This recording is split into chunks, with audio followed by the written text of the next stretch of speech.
And we are live. How's everybody doing tonight? My name is Anthony Brian Logan, and you're watching and/or listening to ABL Live. Thank you for joining me tonight. You could be almost anywhere in the world, but you're right here with me live on the show, and I appreciate y'all for that. We got a whole lot going on all over the internets, all over mainstream media, social media, everywhere, and I don't know where to start. Shout out to Michelle Tafoya for being a longtime NBC Sports reporter, and then I guess you would say going to the dark side, going to the other side. Basically stepping away from the matrix of NBC Sports and stepping out there to talk about some real things. Critical race theory, things of that nature. We'll talk about that. Also, the whole Amir Locke case has gotten pretty, how can I say, it's gotten pretty interesting. Not interesting. I say that the discussions around it are interesting. Put it to you that way. We'll talk about that in a minute. Also, the Canadian border situation is really crazy, and people want to use this to try and attack the police. I think it's not necessarily about the police. I think it's about the citizenry of Canada. Not all, of course, but when there's so many liberals, when there's so much liberal ideology in one place, it impacts everyone, and the police aren't excluded in that situation. We'll talk about that in a minute. Also, we got to talk about the Kim Potter sentence. Was it too short? Too much? We'll talk about Shaquart Richardson and her double standard racism allegation. We'll talk about all those things and more on tonight's episode of ABL Live. And thank y'all again for being here. Definitely appreciate you guys. If you enjoyed what you have heard thus far, if you enjoyed the content, please give the video a thumbs up. Like the video, share the video, do all that good stuff. We got a whole lot going on we're going to get into. But of course, first and foremost, shout out to all the sponsors. Shout out to my particular website that you guys should be following already if you're not following, AnthonyBLogan.com. That is ANTHONY, the letter B, LOGAN.com. You can go there and see all my articles I write for each video that I produce. You can see where I got all my sources from. You can see all that good stuff right there on the website. You can also go to the contact page. You can find my email, my snail mail, all that good stuff right there. My social media accounts, my Twitter, my Facebook, Instagram, all that's right there on the website. Just type into your search bar, Anthony B, as in boy, LOGAN.com. Check it on out. It'll also be in the description box below this video or the podcast if you're listening to me podcast. And of course, this will be available on your favorite streaming platform, whether that be Google Play, Spotify, Stitcher, Anchor, Apple, iTunes, etc. Link for the audio only version of the podcast will be in the description box, and this will be available audio only right around 8 a.m. tomorrow, which would be Sunday, and that's going to be February 20th for this particular podcast. So check me on out on your favorite audio streaming platform. Also, check out ablmerch.com. If you've not gotten your merch yet and you want to check out some more when it hops to the forefront, when I put it on out there, go to the website, bookmark it, get the updates, do all that good stuff. Sign up for the newsletter. That's going to be ablmerch.com, ablmerch.com. Check it out in the description box. Also, go to patriotpost.us, the best source of news and information anywhere on the internets. Check them out right now, patriotpost.us. Also, we have bhedesigns.com. That is bhedesigns.com. They make these beautiful handmade wooden flags that are right behind me. You could get ones just like those or your very own, custom made, whatever you want, handmade right here in the good old US of A. Check them out right now, bhedesigns.com. Now let's get into it. We got a whole lot going on. And as I said from the jump, I don't know where to start. Let's go ahead and get into, I think I'm going to start with Michelle Tafoya because I'm going to talk about Amir Locke and the Canadian truckers. I'm going to talk about some of the heavier things a little bit more into it. Let's talk about Michelle Tafoya first. Now, shout out to her. If you guys don't know, Michelle Tafoya, I think she had covered sports for NBC for like 30 years. Very well known. She was at the big game interviewing Aaron Donald after the Rams won. Okay, right there on the sideline. So a very, very well-known person. You're talking about like right at the very top of her profession. So she decided to leave NBC Sports. And it wasn't because, according to her, what she said, it wasn't because they forced her out. It wasn't because they fired her. It was because she wants to talk about more important things, a lot of politically related issues. And I think her main thing right now is the public school system, K through 12, maybe even private, and the whole thing about critical race theory. They're dividing kids up into the black and white, what do they call them? Affinity groups. They're dividing kids into quote unquote affinity groups, which is nothing but racial groups. Now, to speak on that for a moment, when I was a kid, you would have kids that would sit with other black kids and stuff like that, but it wasn't like it was intentional, and it wasn't like 100% that way. It was just something that kids did because of where we lived. Where we lived, a lot of times it was like that. But that's becoming less and less of a thing. And if you're trying to get beyond racism and stuff like that, then it should not be the school's job to break kids up into racial groups. If kids want to sit with their race or whatever, and they do that naturally, then that's on them. You can't really stop that, in my humble opinion. You shouldn't try to force them to do other things. On the flip side, you should not force them to sit with their same race, or just let them be kids. As long as they ain't doing nothing wrong, as long as they ain't out there hurting kids, as long as they're not doing the wrong thing that they shouldn't be doing, that they shouldn't be doing at home, then it's fine. But to try and force racism on them, that's wrong. And she was speaking about that on The View. Matter of fact, let me see if I can find that particular clip of Michelle Tafoya on The View. I think this may have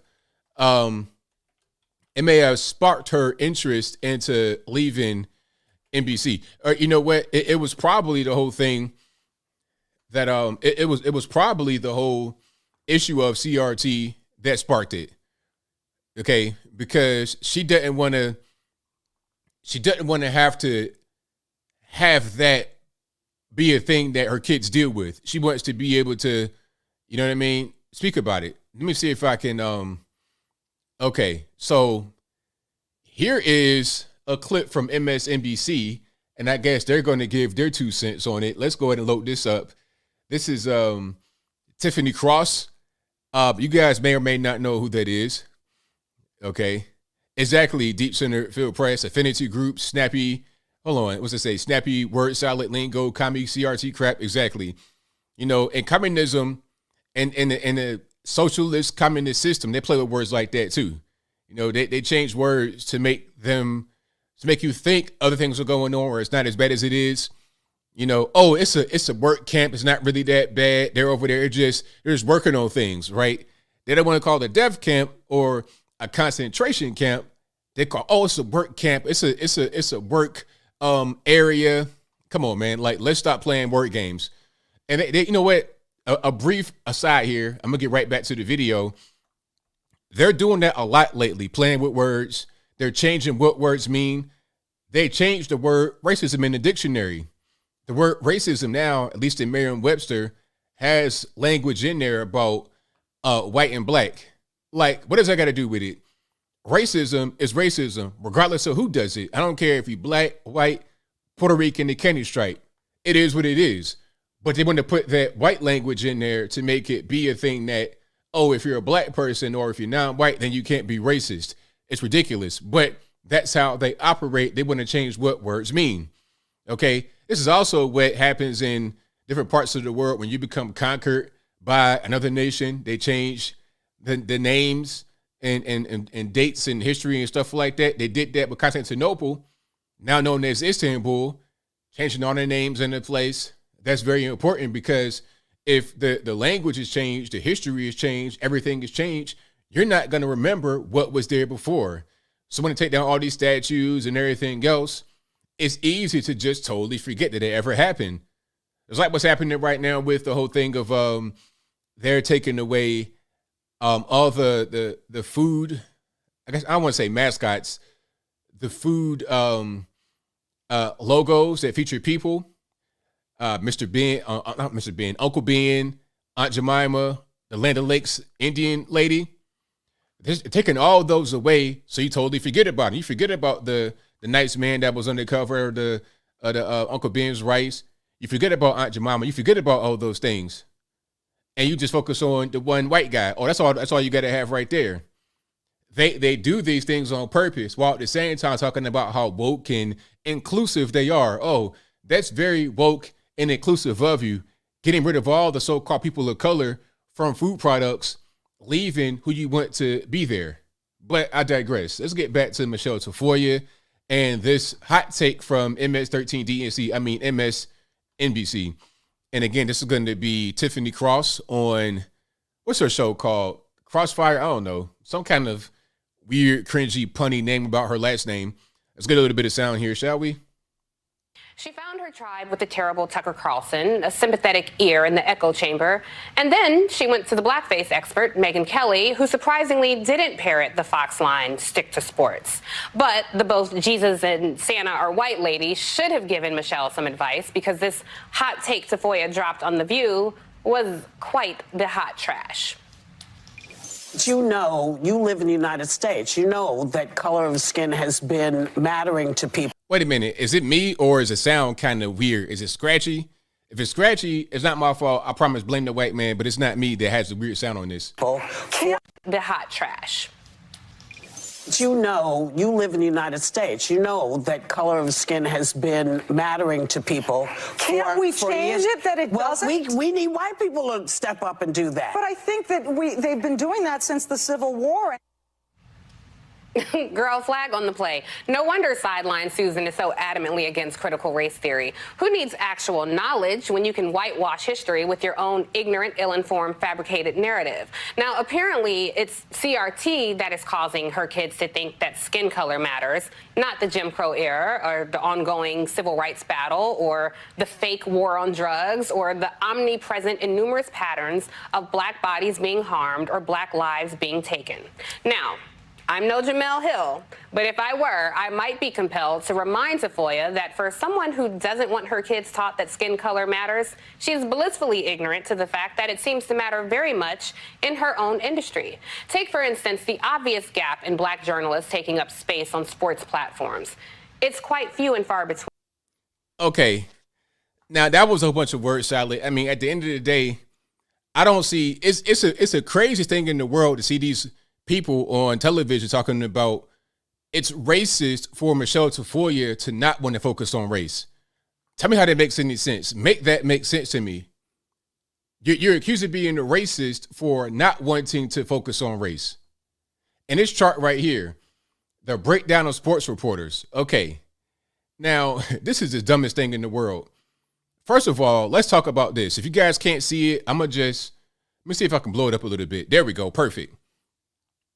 Okay, behind my picture, it says Latinas.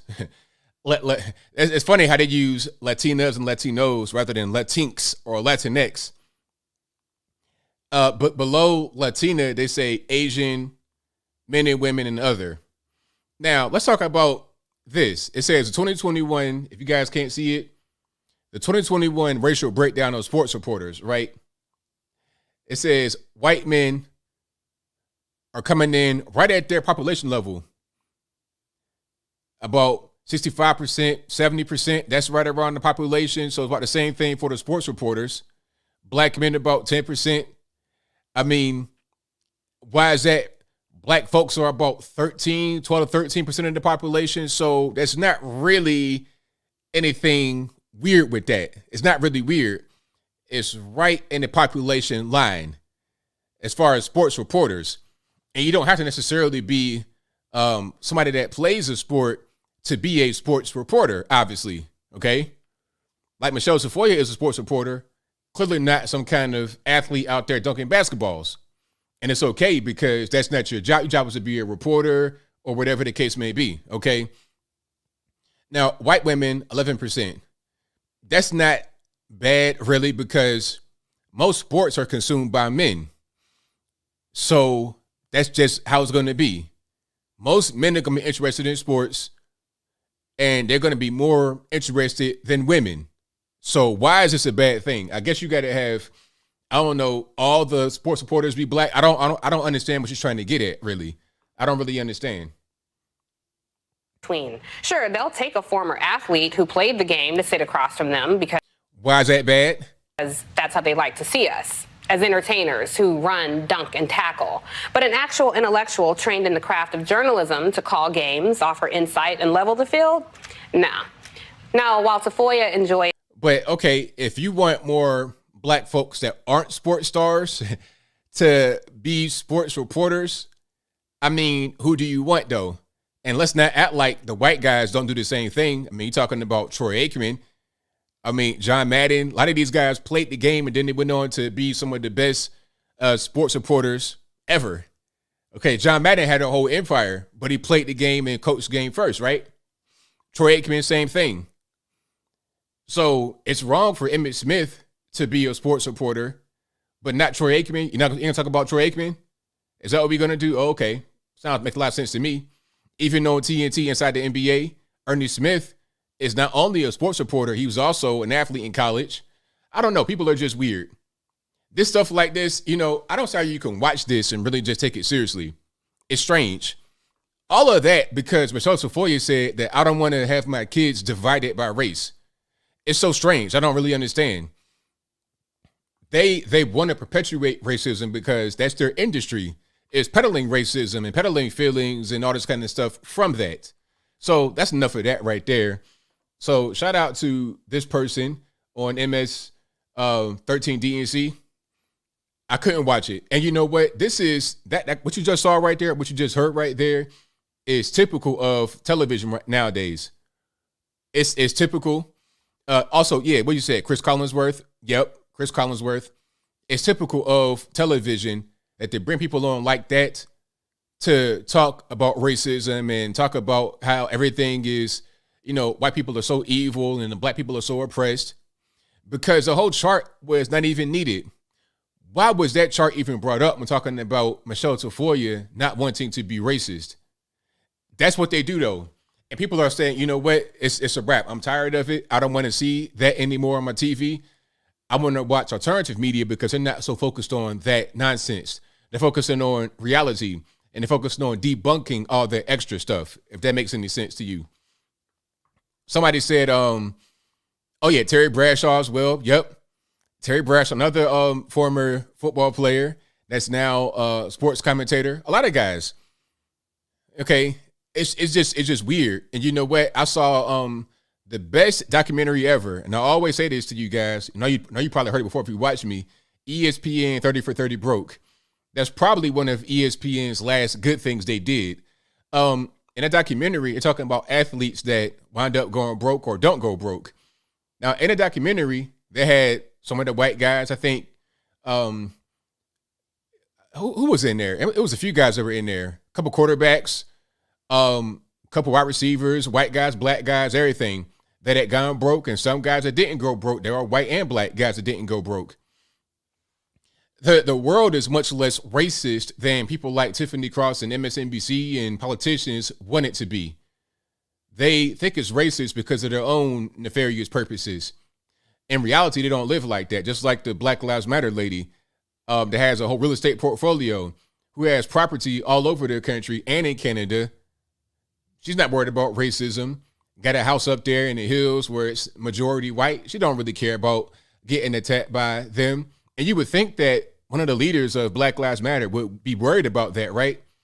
She would think that she's around all these white people and they got all this money and they're so evil, they want to come kill her, they want to come attack her. But obviously that ain't the case. And if that is the case, well, she's building a whole wall around her place, probably has private security. She's not really worried about it. So all this race stuff is just kind of dumb. So shout out to Michelle Tafoya, getting back to her, for just speaking about what's right, because a lot of people can't say what she says. They don't want to lose their job. They don't want to lose their friend group, their family, and stuff like that. They want to keep everything nice and smooth. They don't want to rock the boat. So shout out to her for just keeping it all the way real, right? All right, so let's go ahead and keep on rocking and rolling here. If you like what you heard thus far, go ahead and give the video a thumbs up. Like the video, share the video, do all that good stuff. And let's keep on going here. So let's talk about the Canadian truckers now. Matter of fact, hold on. Before I get to the Canadian, matter of fact, I'm already here now. Might as well just go ahead and jump out the window. So the Canadian truckers, people are using this as an excuse to attack police officers. That's inappropriate in my humble opinion, because yes, I think the police behaved inappropriately in this case.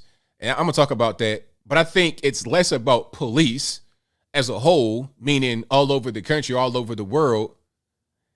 It's less about them as a whole versus this particular incident and this particular country. Canada, from what I know, and if you guys live in Canada, if I'm wrong, let me know in the comments, but Canada is a very liberal place. There aren't any conservatives there as far as politicians. Everybody's pretty much liberal. Either you're going to be far left or kind of left. That's pretty much how it goes in Canada. Canada, I just said on Twitter, is like a cold California. It's more spread out once you leave Toronto, Ontario, stuff like that.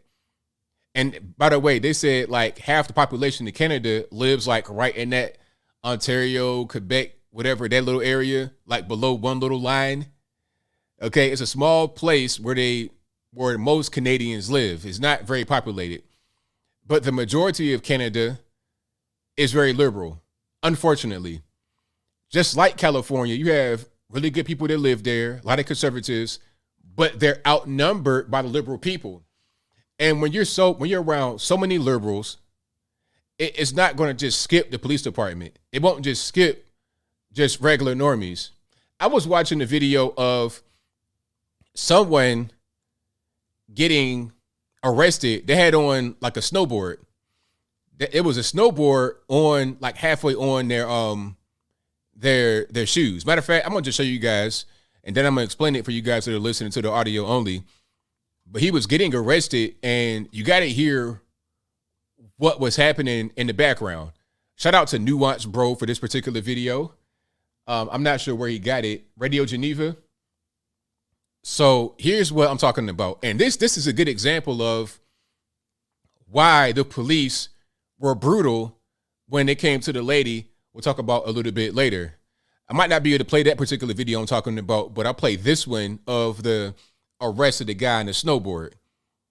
Now, the caption here says, Canada, the land where they will apparently arrest you for not wearing an ineffective cloth mask outdoors while snowboarding, despite you being medically exempt. Common sense policies, eh? With a Canadian flag at the end of it.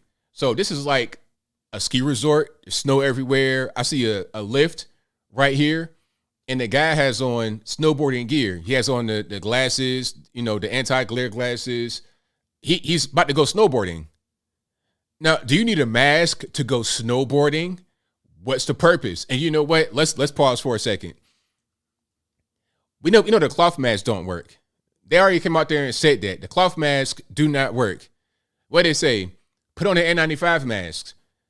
If you're going to be snowboarding, you're around snow, it's not going to work. Why? Because snow can get wet. And if your mask gets wet, it's a wrap. You're surrounded by water. It's like going swimming with an N95 mask on. You're defeating the purpose. Even if it does work, it can't when you're around that kind of environment with snow and stuff. So this arrest makes no sense. Let's go ahead and play it, and then you're going to kind of see what I'm talking about.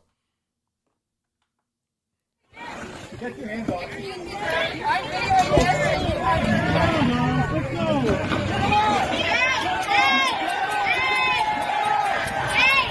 So if you guys can't see it, he's like literally slipping around because he's on snow, which is probably ice, and one of his boots is still in the snowboard. Like he's about to go snowboarding. He has a snowboard on halfway, and they're trying to arrest him. Like he keeps slipping and sliding. Now, you got to hear the background, what's being said in the background. Some are going to be against what's happening, but some aren't, and you'll hear that in a minute.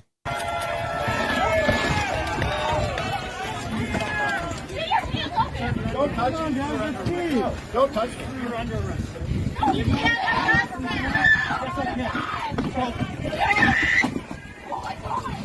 Don't touch me.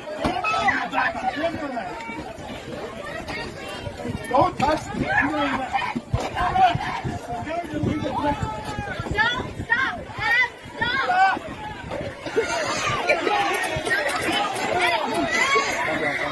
watch. Just watch.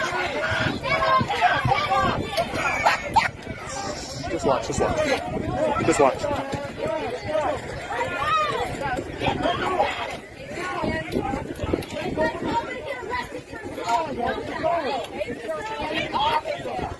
Now I can't tell if because right now they're just trying to arrest him, and now there's a lot of people on him. First it was just 2 officers. Now it's like a whole crowd of like 10 people. Now I can't tell if people that were just innocent just bystanders and not police officers stepped in to help, or if that was police, security, or whatever. It looks like just regular people came in to help them arrest the guy. You see what I'm saying? That's the problem. And the people filming, listen to what they're saying, and then you kind of understand why the police probably behave this way, because it's not just a police thing, it's a country thing. It's people feel like you should wear a mask, and if you're not wearing a mask, you should get arrested like this. Boys, go back. Come on, guys, let's go.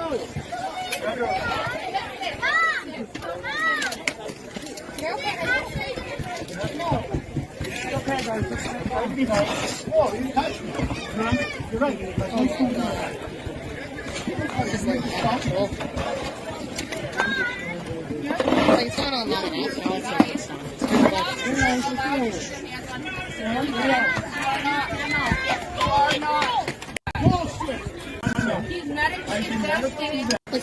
This went to a whole level of entertainment, though, eh?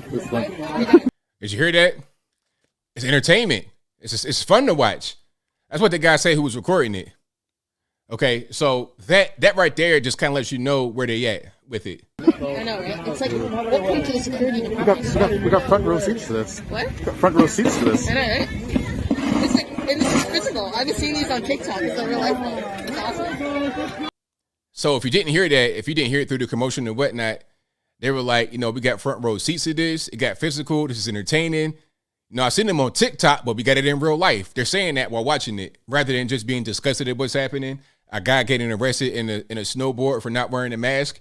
You see, so when the police go out there and they trample an old lady, that kind of attitude people that are filming they may have as well. That's the whole thing. And if you don't have that kind of attitude, are you going to keep your job? Will you still be able to be a police officer in Canada? That's the problem. Now with Canada, they're trying to crack down on the whole on the Freedom Convoy, blocking the roads or whatever in Ottawa, Canada. People that are protesting all these mandates and lockdowns and things that don't work, all they do is just hurt people, hurt the economy, hurt the country. They don't work. So they're protesting these things. And then they brought out horses. Now, I've been around places where they've had horses for crowd control all the time. Like being from Virginia, I used to always go down to the beach, 4th of July, stuff like that, holiday weekend. A lot of out-of-towners come in there, want to act crazy, get drunk or whatever. But I've never seen a horse trample somebody. I don't even think horses trample people during the Greek Fest riots back in the 80s. Okay? Now, I've seen horses run up on you and get kind of close to you, but never, like, trample you. And horses don't want to trample humans. They're going to avoid trampling you. And they're pretty smart. They can tell that there's somebody or some kind of being on the ground. They don't want to trample you. So for somebody to get trampled by a horse, there's a level of carelessness by the officers, just going through the crowd fast, and then somebody falls on the ground, and then they get trampled. And I probably can't play that video because they're probably going to try to flag it. But that's what happened, and it was in broad daylight. They were out there trying to separate a crowd with the horses, and then somebody got trampled right there with a horse. That right there. And people are saying, okay, CEO told you about the police, ACAB, all this and that. No. It's less about the police as a thing all over the world, meaning you can't use that Canada thing to talk about what happens in Atlanta, Georgia. You see what I mean? That's a Canada thing, just like California. You don't see homeless crackheads all over the country like you do in California.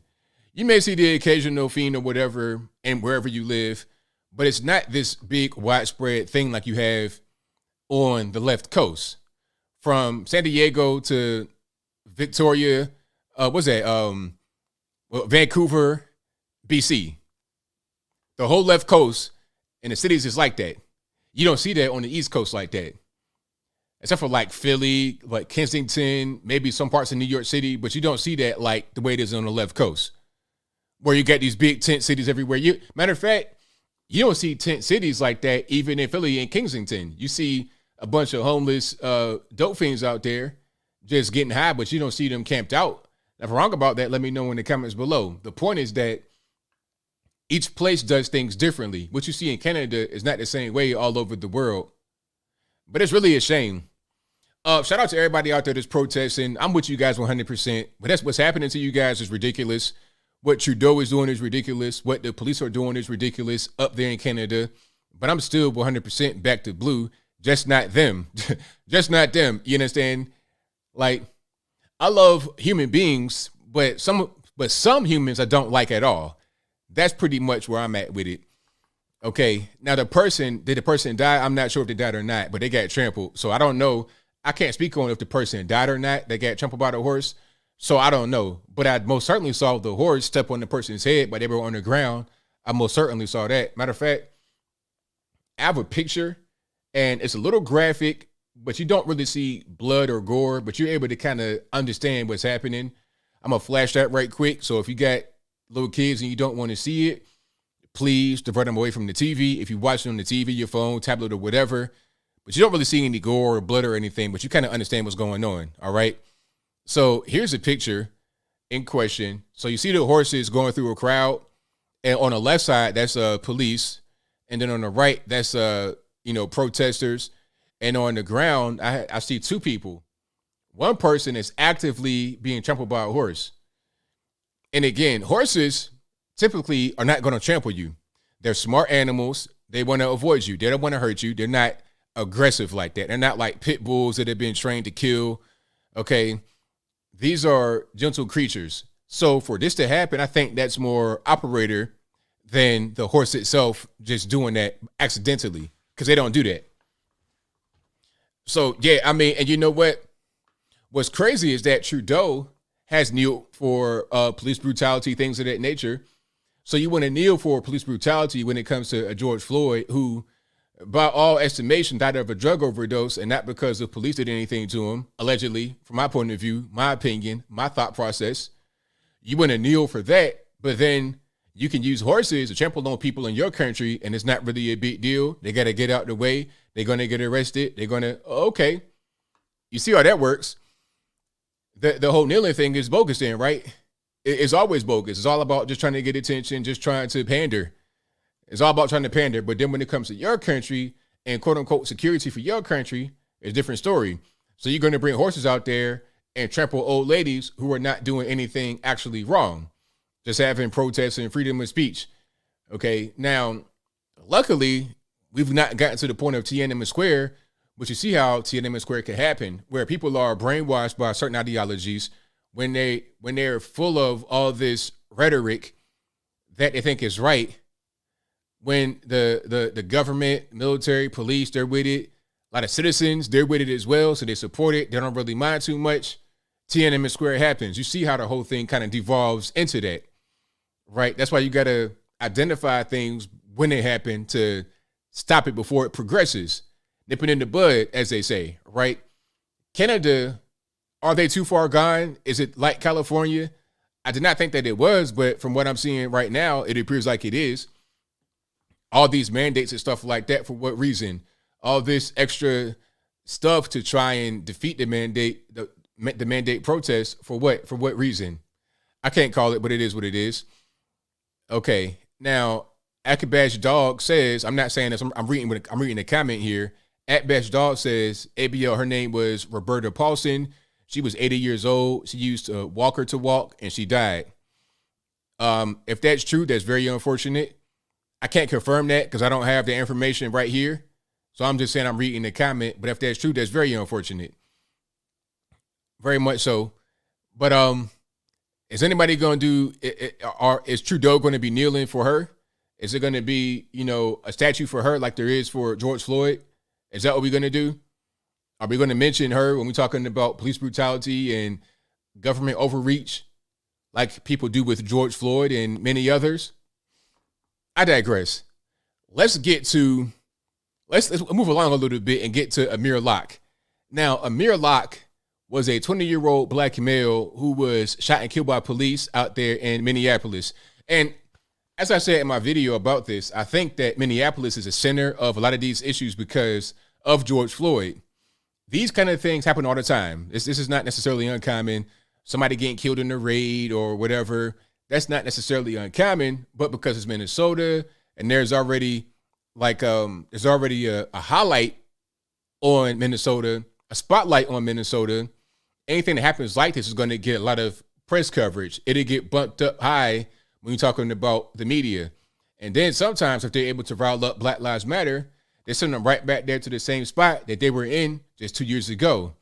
So it's easy. It's like, okay, Minnesota basically is like, that's going to be that'll be the riot ground for elections. So you got election coming up, you got midterms coming up, you got the 2024 election coming up. Okay, go out there to Minnesota and riot. You know where to go on this street, that hotel, this corner. Put your RV right there. Put your U-Haul right there. Get out all your supplies and your equipment. People already live there. They moved there from 2020 and they're still right there. Go to your contacts. That's what happened in my humble opinion, because these things are not uncommon, but they want to blow it up in Minnesota because Minnesota's already a hotspot for this kind of stuff. So it's a convenient place to have all these protests and riots. Unfortunately, for people that live in Minnesota, but anyway, in Minneapolis specifically. But Amir Locke, a 20-year-old black male who was shot and killed by police during a no-knock warrant. Now, when it first happened, I knew there'd be more to the story. So I didn't react right away. People were saying, hey, man, have you seen the Amir Locke case? Like, yeah, I got my eye on them. I got my eye on the case. I'm kind of watching it.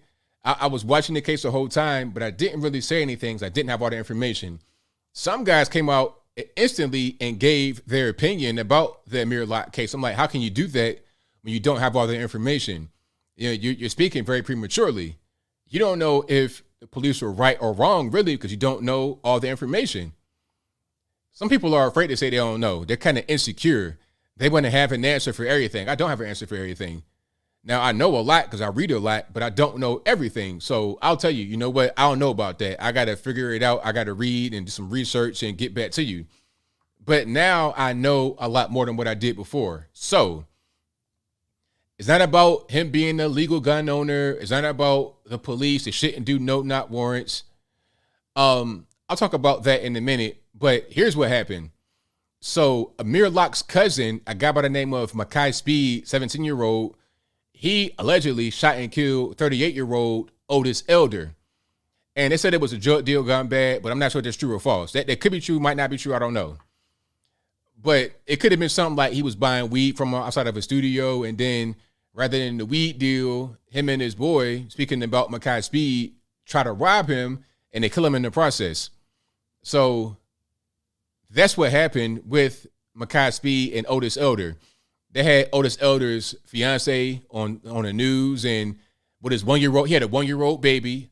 I think he had a total of 3 kids or more. Very sad, right? Throughout all the situation, throughout all the talk about Amir Locke, I don't really hear anyone talk about Otis Elder. He is the reason why there was a raid on the apartment where Amir Locke was staying, because he died, and of course, his fiance wants justice. His kids are going to want justice. His mom, dad, friends are going to want justice. So the police are trying to find a killer. They're on a search for a killer. And the getaway car has been linked to other crimes in the area, probably other shootings and robbery, maybe even some killings. But other crimes in the area it had been linked to. So they traced the car back to this apartment complex called Bolero Flats. Makai Speed was living in the apartment with his mom, but he had a key to an apartment with his brother and his brother's girlfriend and Amir Locke. So they raid the apartment with his brother's girlfriend and Amir Locke where they were staying. When they go into the house, Amir's on the couch, quote unquote, sleeping in the blanket, and he has a hand on his gun like this. And they could see it. As he turns and points a gun to the officers, they shoot him and he dies. Now, was Amir Locke the target of the raid? No, he wasn't. Are the police at fault? No, they weren't. Because they were going to that apartment to find his cousin who would be there. And they did find his cousin eventually, not in an apartment that day, but they did find him. He's been arrested. And he didn't get shot. He didn't die. But they did find him and arrest him. Now, some are going to say, well, it shouldn't have been a no-knock warrant. Well, check it out. If you know this is a violent criminal, we ain't talking about somebody that had drugs or somebody that had a traffic. We're talking about a murder suspect. Murder suspect. You killed somebody, robbed them, killed them, and the car was stolen. Like, you're talking about a very bad person, an extremely dangerous guy. You don't want to knock on the door, have these guys get prepared with their guns and try to shoot the police. So now, rather than trying to catch the murderer, you trying to patch up bullet wounds or officers that got shot by this ridiculous, thugged out person that had already killed somebody else. Another black man, by the way, right? It's weird because people that want to say, oh man, Amir Locke didn't do nothing, man. You totally ignore the black man that his cousin killed. And then people say, well, Amir Locke doesn't know what his cousin is doing. Come on. That's your cousin. You probably done grew up with him, known him his whole life. You live with him. You don't know what he's doing? Be for real. If you have any friends or anybody that you know what kind of life they live in. You can't not know. You live right there. You are on the couch that's right in front of the door with a gun right there on the ottoman right in front of the couch because you know where you live in at. You know you in a hot spot. You know your people, and probably you as well, are engaging in violence. You know that. Even if Amir Locke wasn't out there thugging, living with these guys that are thugging, I was always told, watch the company that you keep. Because I knew guys that was out there doing whatever they were doing. I'm not going to be around them. You know, very good friends from childhood or whatever, but if they're doing X, Y, and Z, I can't be around them. You got to cut them off because if you don't, then you could die. Pause for a minute. Nipsey Hussle in Los Angeles. Remember this guy, the rapper that got shot and killed in his own quote-unquote hood? Sir, you want to be successful, you want to be a rapper, you want to be this mogul guy, why are you still quote-unquote in the hood hanging out? You asking for it. There's going to be some guy that's jealous of you, that's envious of you, that doesn't like you, rival gang members. You a target. They can get you, Nipsey Hussle. That's a stripe. That's a whole badge right there. They're going to get a tattoo under their eye. These guys in the hood have nothing. They will kill you for a teardrop tattoo. No money. I've seen it happen with they don't care about no money. These guys will kill you for $20. I've seen it. I saw a video today from Fleckers. Shout out to you, Fleckers Talks. He showed a video of a Chinese pizza delivery guy getting assaulted, robbed in an apartment complex, like the little vestibule type area. They might have took $200 and it was 4 guys. You do the math. You're risking potentially killing this man, going to jail forever for $50. The point is that if you're living in that kind of environment where guys are doing that and you choosing to be there, that's your fault if something happened. Yes, it is your fault if something happened. Because check it out. How about this? You in a hot spot, right?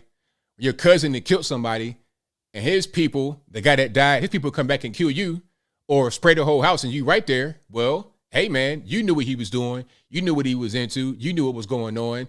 Now you did because they came to get him and you happened to be right there. Don't be around these guys. That's just the reality of what it is. I know guys I've been around that I'm friends with, or I was friends with, or I know, and I can't be around them. And then I hear, oh, so-and-so got shot. Oh, so-and-so got killed. I've seen it. I know guys where it's happened. I've been around them. I know friends. I know friends, mutual friends that they shot each other. But I can't be around them because I know what kind of life they're into. But long rant, I digress. The whole point is that Amir Locke was killed for that reason. It wasn't because the police were just doing too much. they had a no-knock warrant and the shit and they had it. Oh, they needed a no-knock warrant. Have you seen that case in Phoenix, Arizona? Matter of fact, let's play that clip right quick because just to kind of bring it on home. See, a lot of guys don't really live that kind of life. They've never seen that kind of life before. They don't understand that life. They don't get it. They don't understand how you have to be very selective. Like I said in my video, I'd rather be homeless. I'd rather be homeless than to be living with these guys who I know are out here thugging in the streets, probably got murder beef, robbery beef, all kind of stuff. Go to Makai Speed's Instagram page, Guns Everywhere. Guns Everywhere. Hold on. Let me just get myself together and let's find this Phoenix video. Let me see if I can find it. Okay, I'm seeing a bunch of weird stuff. Twitter is so weird. Really, it really is. What's that? Phoenix baby shooting? Yeah. The baby didn't get shot. What happened was the officers were trying to rescue a baby. It has been quite a busy. Sorry about that. They were trying to rescue a baby, and then they got shot as a result. So let's go ahead and check this out. Let me see if I skip to the action. Okay. Are they going to show it or not? All right. I'm going to find that video. That the suspect was barricaded. So basically, as I find the video, what happened was, hold on. A barricade situation. Okay. This might be it right here. Let me see if I can find it. Responding to a report of a woman being shot. When one officer approached to help, he was shot multiple times by the suspect, but got away to safety. A man then emerged from the home. So here's what happened. Okay, so a man comes out, has his hands up, right? Has his hands up, and he has a baby with him. So he places the baby on the ground, has his hands up, and then comes forward to the police. So let's go ahead and play that part right quick, and then we're going to continue. Home holding an infant. The baby girl was unharmed and the man was detained. That is when the suspect opened fire again. 4 more officers were shot, 4 others were hurt by shrapnel. The suspect was later found dead in the home, and the woman who was shot died at the hospital. So they kind of sped it up there. What happened was the guy that came out, he comes out, hands up, has a baby, puts the baby on the ground. He comes forward, the police get him. There's somebody else inside the home. So the officers approach the door to get the baby. As they approach, the guy inside opens fire on the officers, shooting them. And I think 2 officers were killed in that situation. No, pardon me. The officers survived, but 2 people that died were the shooter and the woman in the house, who probably got killed by either the police returning fire or the guy, because she was being held hostage, if I'm not mistaken. Right. And it was probably her child that came out. See what I'm saying? So again, also another story, one more story for you guys. I can tell these stories for days just from things that I've seen in my life.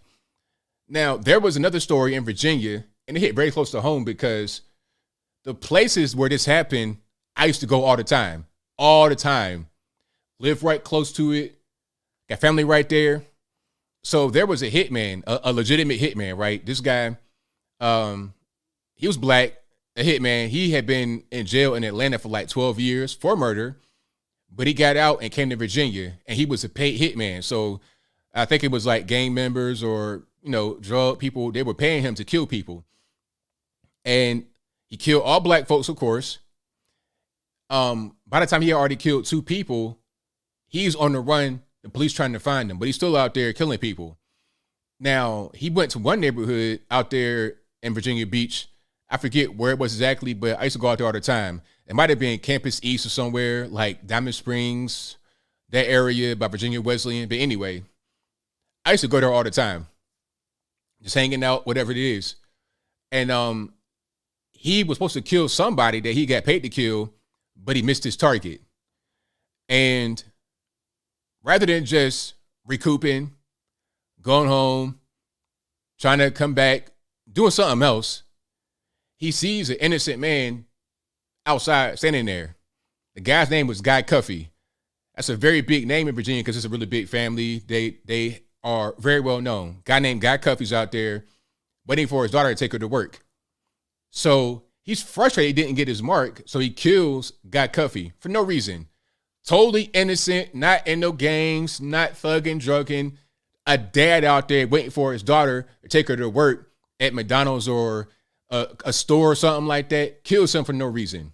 Now, the police finally catch up to the guy right there in Salem at 7-Eleven, right there by Salem and like Indian River.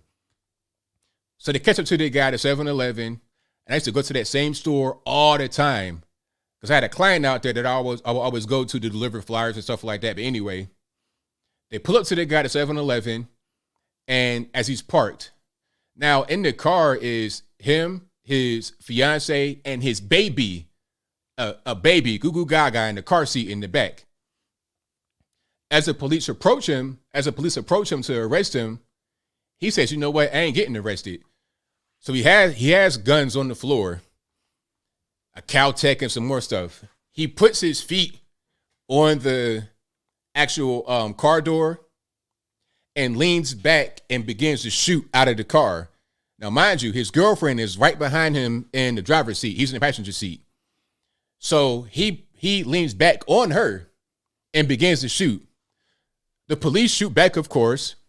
They kill him and her because one bullet came through him and hit her. The baby was totally fine. They rescued the baby, but they get him. There was a whole big protest talking about, oh, Black Lives Matter, you shouldn't have killed him. A whole hitman that had killed about 3 or 4 black folks for money. Is that what we're going to protest for? You see what I'm saying? And they're talking about, oh, well, you shouldn't have killed the girl. It's like, well, she knew what was going on. She was riding with him when he was doing all the hits and stuff like that. It's Bonnie and Clyde. Ride or die. Now you dead. So Amir Locke, he did that to himself, man. I don't care. I don't even care. I don't. And I'm tired of people trying to give him a pass. Oh, he didn't do nothing. And no, not warrants. Whatever. You not can mess around and almost die like they did in Phoenix. But I digress. I'm getting triggered. I'm beyond triggered, so I digress. The whole point is the babies are okay. And I'm glad the babies are okay in this situation. That's the most important thing. But I'll digress. I'll move on. So yeah, no knock warrants are sometimes needed. I mean, you might got somebody in there tied up, bleeding. You got to have it. In certain cases, not all the time. If you got a guy that has traffic tickets or he owes money or some kind of simple assault, nah, not for that. But a murder suspect, if you didn't kill 4 or 5 people and it's evidence and videotape of you doing it, you on camera killing somebody, maybe you might be a little dangerous. Just maybe. Maybe you might want to try to kill the police. Just maybe. I'm saying. All right, but I'll move on. So we got a lot more here. And if you guys enjoy what you're hearing so far tonight, please give the video a thumbs up, like the video, share the video, do all that good stuff. Now, speaking about police shootings and stuff like that, let's talk about Kim Potter right quick. Now, I got a question for you guys. That's all. Just a quick question. Do you guys believe that the sentence for Kim Potter was too severe or too soft? Because I was reading the comments, I'm seeing different things. Some say that there should have been no sentence. Some say there should have been more of a sentence. I'm not really sure. And if you don't know what I'm talking about Kim Potter, who accidentally shot and killed Daunte Wright in, again, Minneapolis. Well, to be more exact, Brooklyn Center, Minnesota, which is right there in Minneapolis. So it's a traffic stop. She pulls him over. He has like bad lights and bad tags, just basic little traffic stuff, not anything major. But then they run his plates or his license. Oh, you got a warrant, sir. Time to get arrested. He doesn't want to get arrested, so he begins to resist. Now, she is trying to tase him, but she pulls a gun instead, and she shoots and kills him. Terrible mistake. On the body-worn camera, you see her break down. Oh, I'm going to prison. She knew that it was a mistake instantly, right away. She was not trying to use the gun. She was trying to use a taser. It was a mistake. It was an accident. Now, there's got to be some kind of penalty because, okay, it was a mistake, but he's dead now. So what's going to be the penalty? I was reading that it could have been like 15 years in the joint. At first, I'm like, nah, 15 years, I don't think so. Not for a mistake. that's probably that's not going to happen. You know, if you can be Bruce Jenner and kill somebody in a car accident and it's not even really a big deal, I mean, why should you get 15 years in the joint for a mistake? Now, I understand a car accident is a far cry from a gunshot wound. I get it. But it's a mistake nonetheless. You were trying to use a taser. You picked up the wrong thing. You were kind of negligent. And now he is deceased. So what's the penalty? Right away, I was saying that there should be definitely a multi-million-dollar payout because, I mean, you used the wrong thing. You used the wrong weapon. You should have been the taser, but you used the gun instead. So you did wrong right there. So big payout for sure for the accident happening. But 15 years in the penitentiary, I don't think so. You got guys, I know guys that done actually committed violent crimes with guns to get less time than that. You see what I'm saying? I've seen guys kill people intentionally and get less time than that. Sometimes, depending upon the situation. No self-defense, just you out there thugging and get less than 15 years. So what should be the penalty? It was 15. They were talking about rumored 15. Then they said maybe between 6.5 to 8. That'd be the penalty. Then it was 2 years. And to be exact, it's 16 months of penitentiary time and then 8 months of house arrest, basically. Supervised release. So 16 months in the joint, and then the rest of the time you're going to be out on some kind of house arrest. Now, I'm not sure if she's already been in jail for a while. You know, has she been home the whole time? I'm not sure, because if she's been in jail the whole time, then they probably will credit that to her sentence, so she'll be out pretty soon. But if she was able to be out and then go get sentenced for the 2 years, I'm not sure how that works a minute. So y'all let me know if I'm wrong or if I'm kind of on point with what I'm saying. But is that too much or is it not enough? Y'all let me know in the comments. I'm reading some of the comments right here. So she already did 2 months served. Okay, so that'll take it down to 14 months, if I'm not mistaken, rather than the 16. Or are they going to try to take that from the house arrest time? I doubt it. So let me see. Alec Baldwin, another one. Alec Baldwin probably wouldn't even get arrested. She shot his gun off and killed somebody. It was an accident. He didn't mean to do it, allegedly, but he did it. So what's the penalty going to be? Definitely, it's got to be somebody getting paid. In either case, I would say there's got to be a big payout because, yeah, you say it was an accident, but somebody's dead now. It can't just be no penalty. If not for your mistake, they wouldn't have been dead. Granted, Daunte Wright shouldn't have been resisting, but Kim Potter said in court that I made a mistake. I did not mean to shoot him. I meant to tase him. So she says, I'm wrong. I made the mistake. I'm negligent. Now it's got to be a penalty. What's that going to be? Okay, somebody said 10 years in the joint. Let me see. I'm reading some of you guys' comments here. Some say civil court only, shouldn't have been criminal. Manslaughter 2 years is right. I think that 2 years is actually kind of fair because they were talking about giving her 15 in the joint or 6.5 to 8. They're talking about 16 months and then 8 months supervised release. So that's not that bad. I think that there should be a penalty because she made a mistake and he's dead. So what are you going to do? Now, if the situation got to be he was trying to fight her or trying to drive off and trying to hit her with the car and she shot him, then I think that she probably wouldn't do any jail time because at that point it'd have been proper, justified. But in this case, it was a mistake and she shouldn't have done it, and she owned up to that in court. Now, see, if she didn't own up to it, it might be a little bit different. From my point of view, it's probably appropriate for what happened here.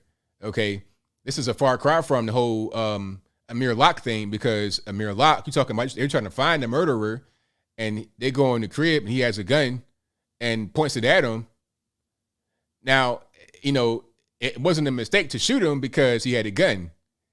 In this case, I'm not sure that Daunte Wright was armed at all. It was just he's resisting, and she used the improper tool to take him in, and she owned up to that fact. So we'll see. We'll see how that whole thing. I'm also conflicted, Motown. I'm very conflicted. I am. I think, yeah, exactly. 2 years because she has no record and the intent wasn't there. That's right, Sushi. 100%. It wasn't like this is a person and she was a police veteran and did not have a bad record, hadn't been locked up before.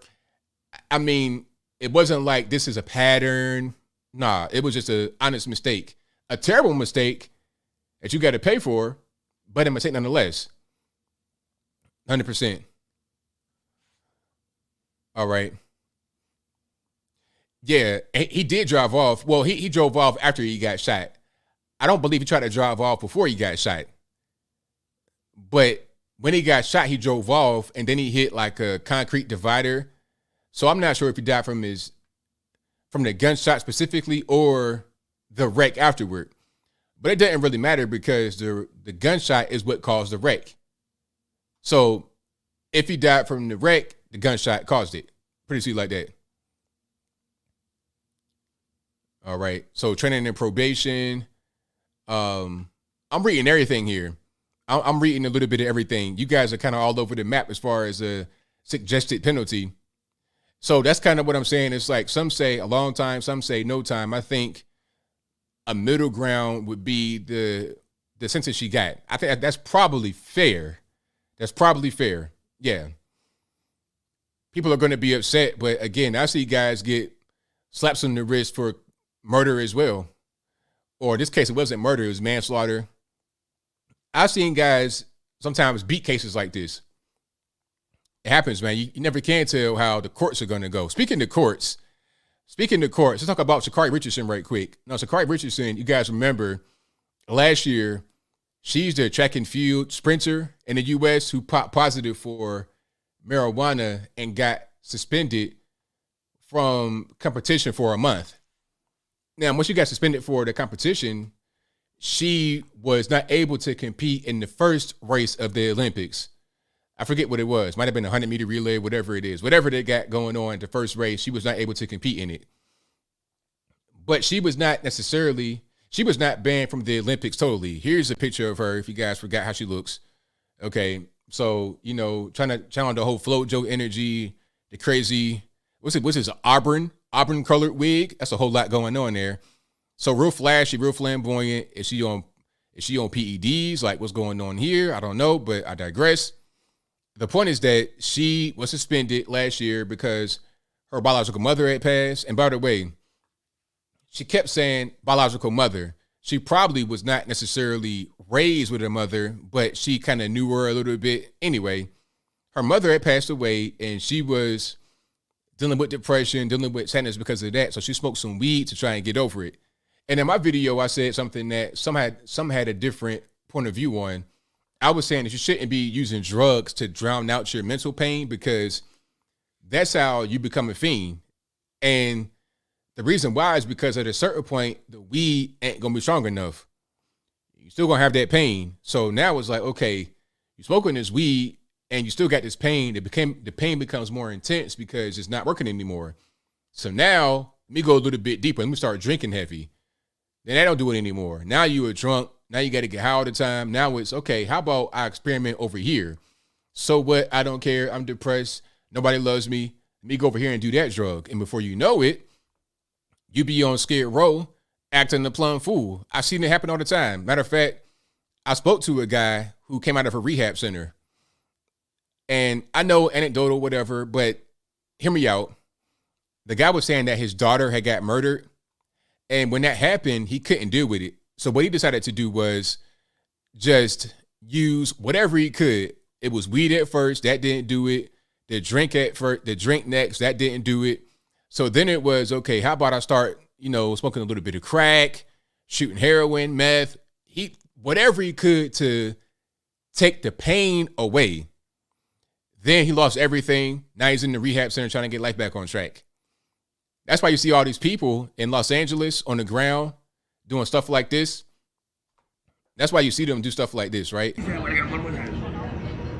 Because they got mental problems. And people are saying, hey, why are they doing this? What's going on? What's happening? Well, they have unfettered supply of drugs to cope with untreated mental issues. This is a whole zombie right here.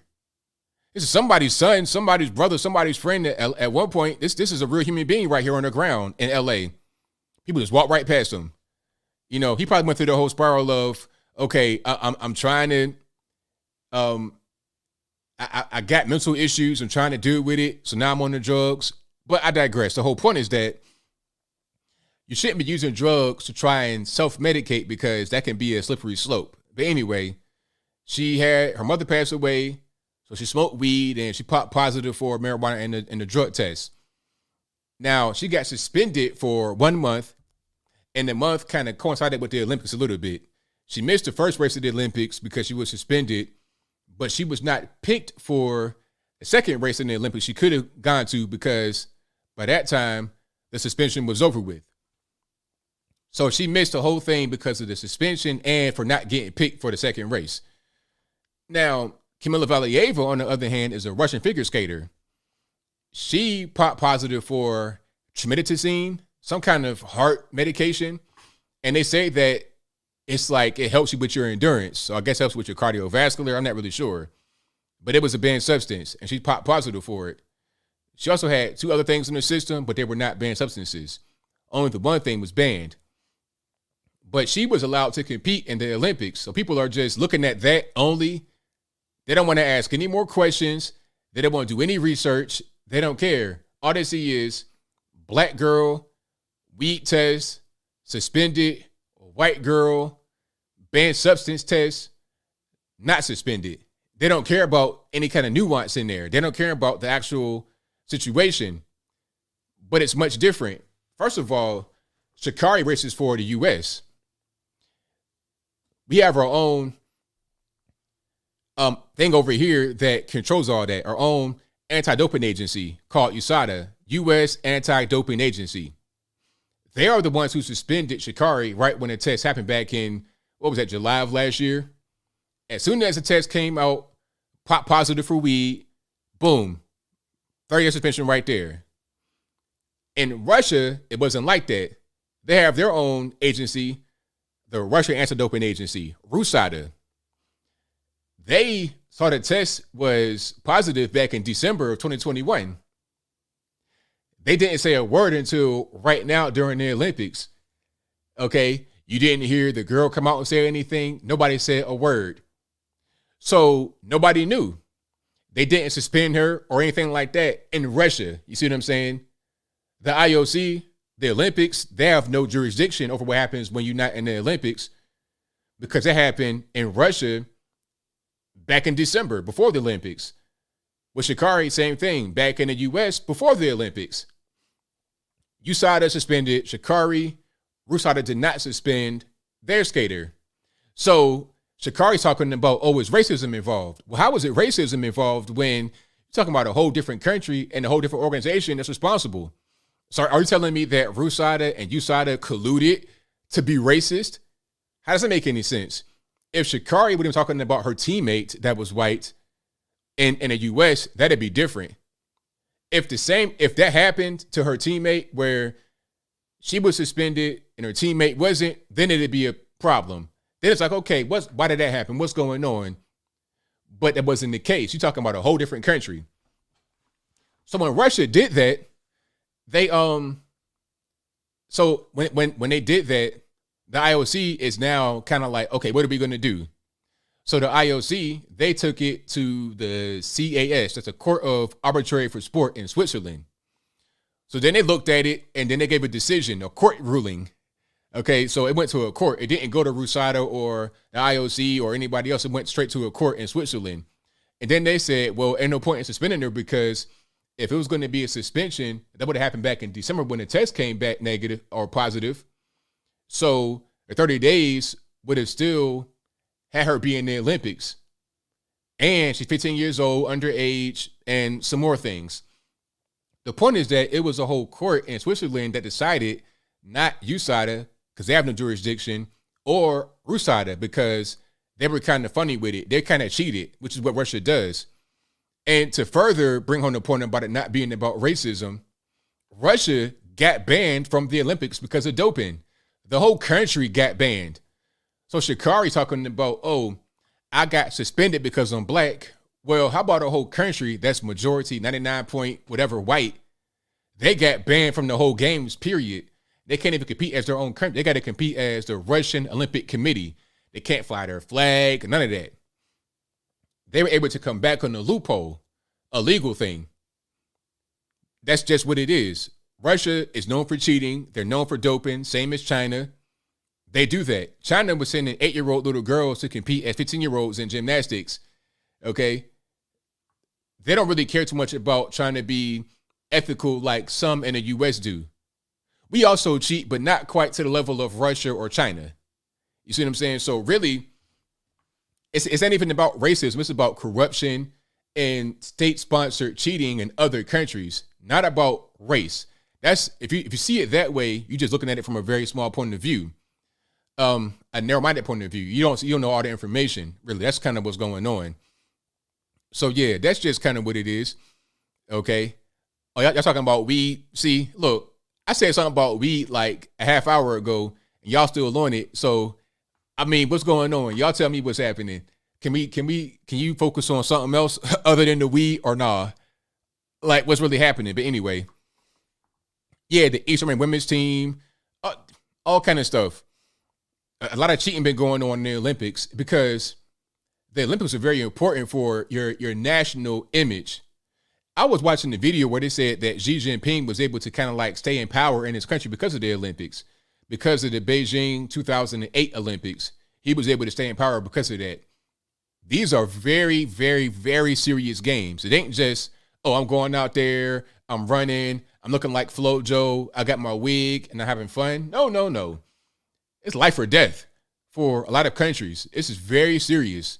Okay, like let's say let's say you're China, right? And you're like trying to be this first world place, trying to be a global power, and you go to the games and you don't win any medals. You're trash. Canada's winning, UK's winning, Russia's winning, US is winning, but you win nothing. You're trash. You're not seen as a serious place because you can't win medals in the Olympics. It's dead serious. It's a game, but it's not a game.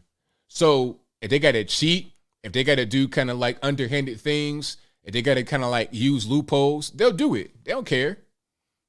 Russia had a whole state-sponsored doping campaign, got banned from the games totally, but still came back as ROC rather than just Russian Federation. You see what I'm saying? So it is what it is. Oh yeah, and also the gulag thing is dead serious. Remember, China had brought out their the Uyghur person to light the torch. Now that person competed in the Olympics and came in like dead last. We've not seen them since. Where they at? Who knows? They're talking about something they're resting. Oh, they're resting, all right. They're resting on the little pickaxe they got to turn big rocks into little. You've not seen that person since. China don't care. Russia don't care. The U.S., we kind of like care a little bit. We're still kind of naive to the way the world works to a certain extent. We still believe in doing things ethically, all that kind of stuff. But the rest of the world, they kind of beyond that, in my humble opinion. That's just kind of what it is, right? But I'll move right along. Do I have anything else that I wanted to get to before the Supers? I got to Kim Potter, Canadian Truckers. Oh yeah, shout out to the dad in North Carolina who destroyed the school board meeting. That was a really good clip. Let me see if I can find that right quick and play it before I get to Super Chats. Matter of fact, I don't have that much time, actually. I'm running out of time here. Let me go Super Chats on deck, and then I get to the calls. The number to call is 434-658-1220. But yeah, shout out to that dad, though. If you've not seen that particular video, y'all check it out on my website, also on the YouTube page. But he did very well. And we need more guys like him to stand up and say, you know what, the CRT, the masks, all this stupid woke stuff in school has got to stop. Now, some are going to say, well, the solution should be K through 12. It should be, you should do homeschool. Well, that's not the reality for most people. 75% of moms in America work, 75%. So it's not that easy to just say, well, do homeschooling. That's ideal for a lot of people, but it's not most people's reality. People got to have K-12 public school. They got to have public school. The way the system is set up, they got to have public school. So we got to improve what we have. And the way to improve that is by getting involved, being at school board meetings, being on the school board itself, being the teacher, because these teachers nowadays, I mean, Miss Crabapple looking like Miss something else, looking like Mr. Crabapple. You got these big 6'4" basketball playing looking dudes wearing Miss Doubtfire dresses talking about, oh yeah, I'm your Spanish teacher. I'm your math teacher. It's like, sir, you're a whole Medea right now. Go back to the crib and try it again. This ain't it. Can I get the 80-year-old lady to go in there and teach the kids what's happening? But the point is we got to get more involved with education, because if we're not going to be involved, the they thems are going to be all over it. All over it. Every single day I see a brand new Libs of TikTok video with some gender confused person talking about I'm a teacher. It's crazy. It's nuts. And then while you're not there talking about, hey, call me magistra, mix, all kind of ridiculous, silly pronouns. Just trying to get attention from your kids. Why do they want it so much? I'll move on. But yeah, the moral of that story is get involved with your kids' schooling, for sure. Be involved however you can. Maybe you can't be there all the time every day, but get involved in some kind of way. Whatever you can do, just do it. But I'll move right forward here. Let's get to the super chats. Thank you to Apple, who says, George Washington, Benjamin Franklin, Thomas Jefferson were flawed men, but were very wise. The Second Amendment was true genius. Yes, it was. He also says, look to Canada to see what happens when there is no Second Amendment. The government declared martial law, no civil rights, police arresting peaceful protesters. And you know what? When I was looking at the protests and the arrests, all I could think was, ain't no guns in this country, is it? Ain't no guns. That's all I thought. It's just like Australia. Apple also says, the police horses trample an old lady under her scooter. A lot of people arrested. 107 people arrested. ABL in Canada right now with the police. NWA were 100% correct. Wow, that's crazy. Thank you to Tanya's dark room for the how's it going emoji. Everything's all good. Thank you to Apple, who says, at Jesse Jane Duffy, Marine 77th anniversary of Battle of Iwo Jima. 7,000 Marine soldiers and sailors dead. God rest their souls. Semper Fi. We all know the famous photo of the Marines raising Old Glory. Yes, we do. Shout out to Apple again, who says, quite the week for BLM. I counted 4 evil deeds. Also, at Doug Ripley is looking forward to Lizzo's new Amazon Prime TV dance reality show called Big, Bad, and Beautiful. Ill. How about an ill on that one? Check it out, ABL. I think not. I think not. I'm good. I'm good to go. You'll enjoy the drama. What drama? Like what, the food drama, the food fights? What am I going to see on that show? Also, ABL, do you do household chores, vacuum, laundry? Oh, yeah. I mean, to me, that's like basic stuff, though. I've always done that. Like, if I need to, put it to you that way. But that's nothing to me. Like, I'm a neat freak anyway, so that's just like breathing. If I need to, put it to you, like I said, put it to you that way. Also, God bless J6, MAGA Patriots in D.C. jail solitary. Barry Owen says the Democrats, not all, but those in charge, can't seem to do without dishing dirt on at least one race all the time. That's what they do.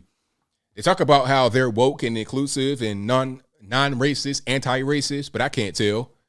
They're just racist. Ain't no all the prefixes before racism don't apply. They're just racist. Apple also says, in childhood ABL, did you fly remote control planes? Did you build car models? Did you set up big toy train tracks in mountains and towns? I had Legos, of course, like every boy did. And then I had like Connects, if you remember those back in the day. So I was building all kind. I built like a guitar and a roller coaster, stuff like that. I didn't build car models. A friend of mine did that though. A friend of mine had like the remote control cars with the gas and everything. But I never, I drove it one time, but I never built it myself. Thank you to Josh for the donation, Josh Foss. Thank you to Apple, who says favorite candy, licorice, jujubes, gum, regular gum, stuff like this right here. This is sugar-free Yeah, sugar-free gum. I don't do no gum with sugar in it. I think gum with sugar in it tastes bad. Yeah, sugar-free gum. I'm good. And I try to get it without aspartame. I think this has no aspartame in it, if I'm not mistaken. Yeah. It has other chemicals in it, but it's not as bad as aspartame, in my opinion. Mo Gala said, this racism is totally out of hand. In an autopsy room, lay 3 hearts on the table. Which one belongs to a black person? Which one, or God made up the way he wanted us to be? People who pound this believe in God. Well, I'm with you on that. Thank you for that. Thank you to Brown Girl P.O. who said, as an officer, that was disgusting what they did with the horses in Canada. It was terrible. It was totally terrible. Inexcusable. No excuse for it. I mean, like I said, I used to go down to the beach in Virginia during holiday time, and there'd be horseback officers, and they break up a crowd, but they would never go in the crowd and trample somebody, ever. I've never seen that in my whole life. That was just crazy. Apple also says, hey, ABL, French friend of Epstein died in prison. I heard about that. Quote unquote died. He also says, cell camera shut off. Funny, eh? Quinky dink. That's kind of how it looks like to me. Daryl Alexander says, if you're going to carry out a no-knock warrant, at least make sure the suspect is in the house. How you going to do that? How you going to make sure they're in the house? What you going to this ain't Call of Duty. You can't just push a button and see through the wall. How you going to do that? I mean, come on, man. Like, let's be real. Josh Foss also says, hey, ABL, how you like living in Tennessee? Love it in Tennessee, man. It's the best place. And where I live is a great location, not far from Atlanta, Georgia, not far from Nashville. It's beautiful. I got the news recently, me and my wife maybe moving to Franklin this summer due to job relocation. We are currently in Florida. As always, love the show and appreciate you, man. Thank you for that, man. Appreciate you. You'll like Franklin. It's expensive because you're right there outside of Davidson. I think you're in Williamson County in Franklin. But it's nice out there. It's really nice. If you can find a nice house and stuff like that, it's beautiful. So, yeah, shout out to Franklin. Shout out to you for coming out to Tennessee. You'll love it in Franklin. Whenever I go to Nashville, I stay in Franklin. Or like that Brentwood, Franklin. That's the wave. Matthew Phillips says, 1988 Watchman is the best YouTuber to watch what's going on in Ottawa. He's got a collab with other YouTubers with 5 live streamers on all times. Thank you to Noah Garcia, who says, I can't hang out with @Doug Ripley because he thugs too hard in the chat. I don't want to smoke. Daryl Alexander says, protests are scripted propaganda. Fernando Castillo is a prime example of that. His name is not even mentioned anymore because the narrative doesn't fit. PEDs are worse than weed as well. I mean, it's whatever. I'm not necessarily somebody that's going to judge you for using PEDs, but it's not even about weed. People just kind of don't understand. Like, you misunderstood what I was saying. I'm not saying weed is even really that bad. The point is that why are you using drugs? If you're using PEDs to jump higher, run faster, that's one thing. But if you're using weed to try and drown pain, like mental pain, like somebody got killed or something like that, you suffered a bad loss or you're depressed, that is not going to work at a certain point. And you're going to try to find a different way to numb that pain. Here comes the drinking, here comes the harder drugs, and before you know it, you're a fiend. That's why all these dope fiends on Skid Row be looking like that. Why they got mental problems? Because they started off trying to, self-medicate their mental pain. And it's not going away. They're not talking to nobody. It's not getting no better. And they find themselves in the spiral of just trying to use these drugs to be normal. It's much different than using steroids to try and look like Lou Ferrigno. Now, personally, I'm not in favor of the drugs just from a moral point of view, but that's not the equivalent to why you shouldn't use the drugs. You see what I'm saying? There's different reasons why you shouldn't use these drugs, especially if you're using it for a reason. If you're smoking weed to try and cure depression, it's not going to work, in my humble opinion. Not for the long haul.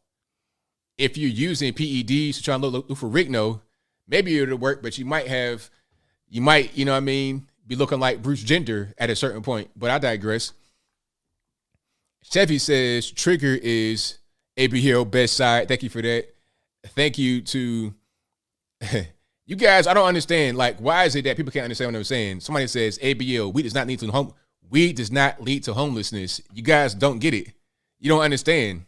It's not even the weed. If you guys want to smoke weed, go ahead, man. Like, I'm not trying to interrupt your drug addiction. You understand what I'm saying? I'm not here for that. I'm not trying to block your weed blessing. So go smoke your crack, weed, whatever you want to do. My whole point is that if you're using these drugs for depression purposes, it's not going to work at a certain point. It's going to lose its effect. You're going to build a tolerance. And before you know it, whatever kind of benefit you got from the weed is going to go away. Now, what do? I'm smoking this weed, but I'm still sad. So how about I drink with that? I've seen it happen with my own two. I've seen it happen with my own two eyes. This is how it goes. I'm drinking heavy. I'm smoking weed. Ain't working.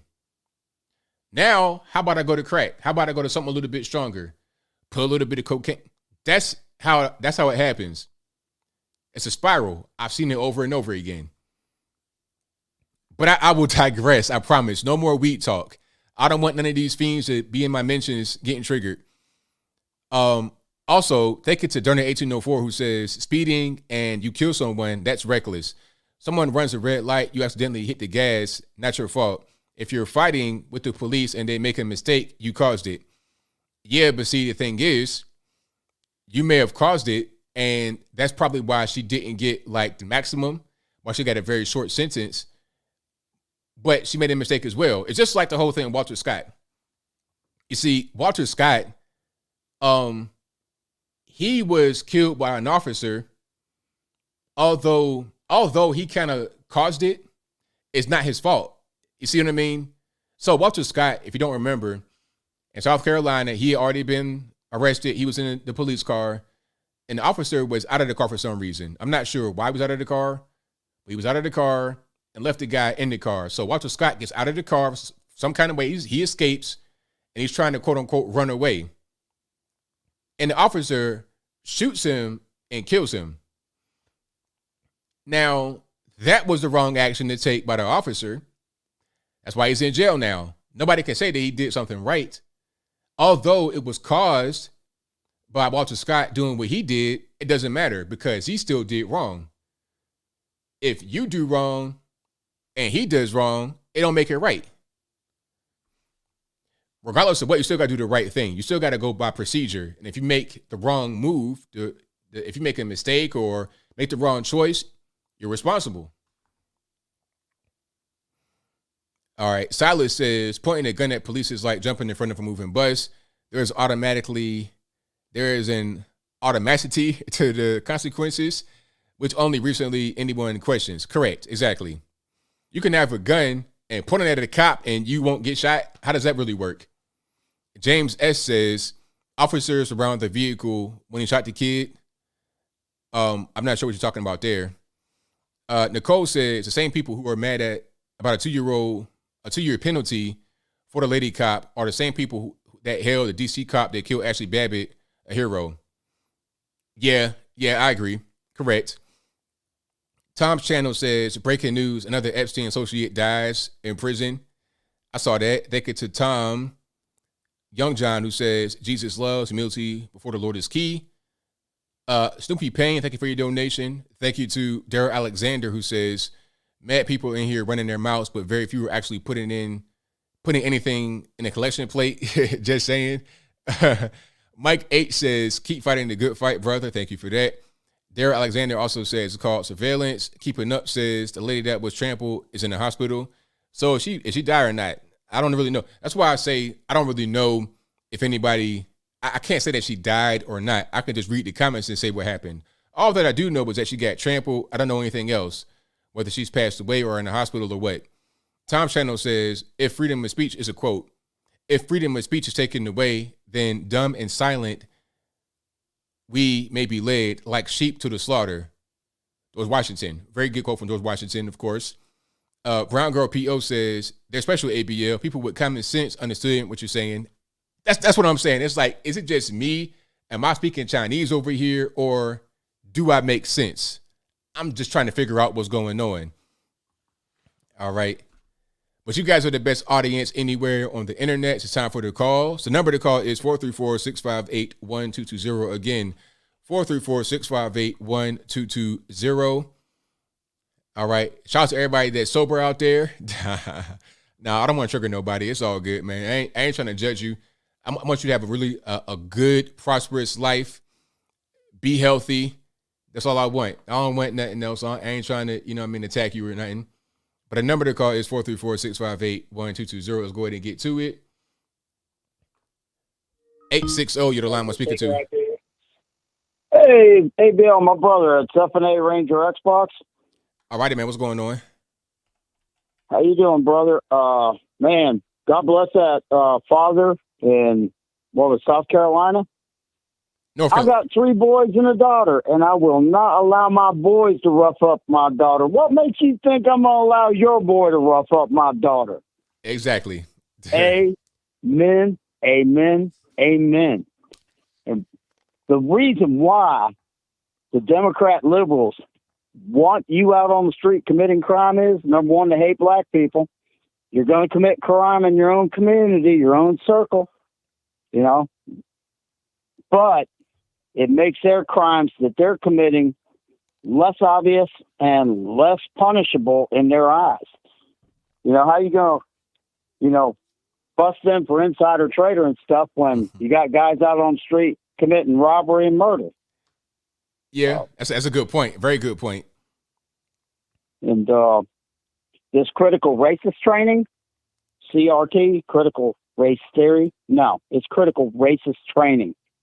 This is designed to break down the moral fiber of the country, to drive a wedge between us by race again, because that's all the Democrats got. They got no solutions for anything. All they got is more problems. But it also opens our children up to be mentally weak and more susceptible to being molested by these predators. What do you think? That's my theory. You're right on point with that. That's probably the whole point, really, is to create more malleable people, more vulnerable people, and less mentally strong for a variety of reasons. You won't fight back when you're talking about political stuff. It'll just be kind of like China, where it's one party rule and it's not much kickback. That's the ultimate goal, in my opinion. Exactly, but the way to defeat China without dropping the first neutron bomb, low yield radiation, mass destruction, but without dropping the first nuclear weapon, the way to defeat China is tear down their firewall. Because when you go to China, you might as well just don't turn your phone on. Don't make sure your tablet's off. Make sure your laptop's off. All that stuff, turn off. Do not turn it on in China, because no matter what, you're not going to get internet. It's not going to happen. Trust me. It's not going to happen. You're not going to get internet, but the best way to destroy them is let them see the truth through another's eyes. Right, exactly. And there are... Go ahead, sir. It's like that in also like North Korea, where there's like no information coming in and they believe whatever they're told by the state. If you don't have any information, you don't know what's going on, then you just, you believe whatever they tell you. But you come in there with information, you expose them to the way the world actually is, you're able to really fight that way. It's exactly. It's there's a YouTube channel, Dimple, where escaped North Koreans tell their stories, and then they tell how, they vacationed in America, and they were just shocked and surprised at how generous American soldiers are to North Korean soldiers, and why would they give this to me? And they feel so ashamed because they're raised from birth, but North Korea is the training ground for what they do in China. That's the experiment, and then they work it on their population. Oh, yeah, 100% correct. But, I'm going to close with this, ABL. My generation, I'm 61 years old. I'm about as old as your dad. My generation said, if you're going to do the crime, you better be willing to do the time. That's right. I feel sorry for the young man that got shot, but like B. Tatum said, if she had not yelled taser, taser, taser, and pulled her gun and shot him, she would have been justified because he was trying to run over officers in the middle of an arrest. When I don't care how you kill someone, a biological weapon, chemical gas, a motor vehicle, a piece of heavy equipment, a piano out of a window, or a weapon, a gun or a knife, they're still dead. That person does not care how they died. They're dead. It's it. That's all I got, brother. Thank you for the call. call. Have a great night. Love the show. Appreciate you, man. Thank you. You take care. Bye. All right. So let's get to a few more calls here. The number to call is 434-658-1220. There's also a Skype email in the description box. You can join that way as well. Let's go to anonymous caller. Who am I speaking to? Hey, ABL, it's Patrick from California. How's it going? It's all right. How about yourself? Good, man. Hey, I got two quick questions for you. Well, not necessarily quick, but just depending on what your take is on them. And then also I got a comment. My first question is, what's your take on Justin Trudeau's Emergency Powers Act? And then the second question is, what do you think the Canadian response will be if more fatal incidences occur with the Royal Canadian Mounted Police? Well, I don't know what the details of the act actually are. All I saw was the protest response where they had the horses and they were trampling the old lady. So I don't know all the details of it. But what I can say is, from what I saw, it doesn't look good. It doesn't look like you have too many rights up there to be able to protest peacefully. So I don't know what's going on as far as the actual orders. But as far as what the Canadians are going to do, it's a toss-up because I kind of look at Canada as a northern California, unfortunately. And just like California, you have mostly liberals that live there. There's some conservatives. There's some people that like freedom, of course, but I don't believe it's the majority. So it just depends on who's going to come out, who's going to support them, and are they going to fight back, or are they going to be like, well, you guys deserve it because you guys are getting in the way. You guys don't want to wear your mask and stuff like that. So it really depends on the makeup of the country. I think we'll see what Canada. I think we'll see what Canada's all about coming up here pretty soon if they do more stuff like this. I agree with you 100%. And just to end the call, elaborating more on everybody having a disagreement with you on weed and whatnot. I mean, hey, you want to see the toll of what marijuana has done to this country? Just take a stroll out to the cemetery and look at all of the people who have died due to gangland violence because of weed. So there you go. Yeah. All right, ABL. Well, hey, I appreciate the phone call, and God bless you and take care. Thank you for the call, man. Definitely appreciate it. Bye-bye. All right, let's get to the next call here. Let's go 480. You're on the line. Who am I speaking to? Hey, ABL. This is Chuck from Arizona. How's it going, man? It's all good, man. Oh, it's all good, man. What's happening? Just hanging out. How's your night going? Going pretty well, man. Can't complain too much. Nice. I was just looking here, and I didn't see anybody talk about it, and I thought I'd get your take on it. Did you see what Elon Musk was up to this week? Well, he's doing quite a few things all the time. I'm not sure what you're referring to specifically. With his Neuralink?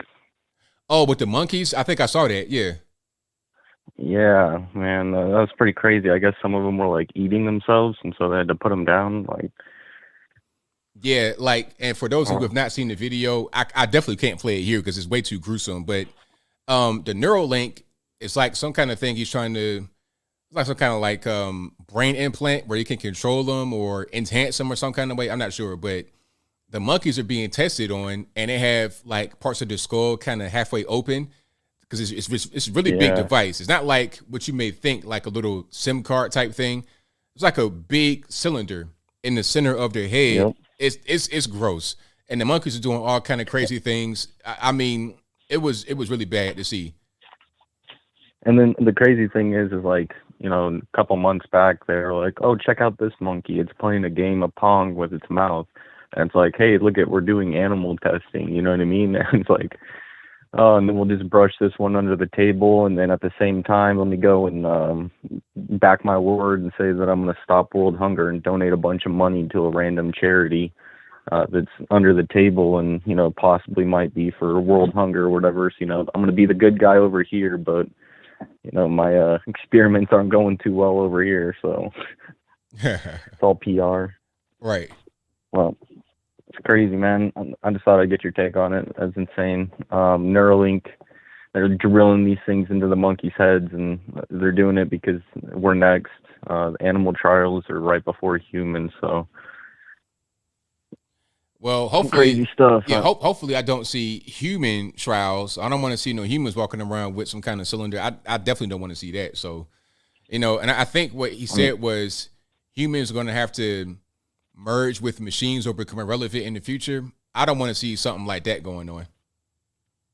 So right now, with everybody saying, it's my body, it's my choice, body autonomy. What if people are like, no, I want to be merged with this and have a computer in my head, so I have Google, that just pops up in my eyes.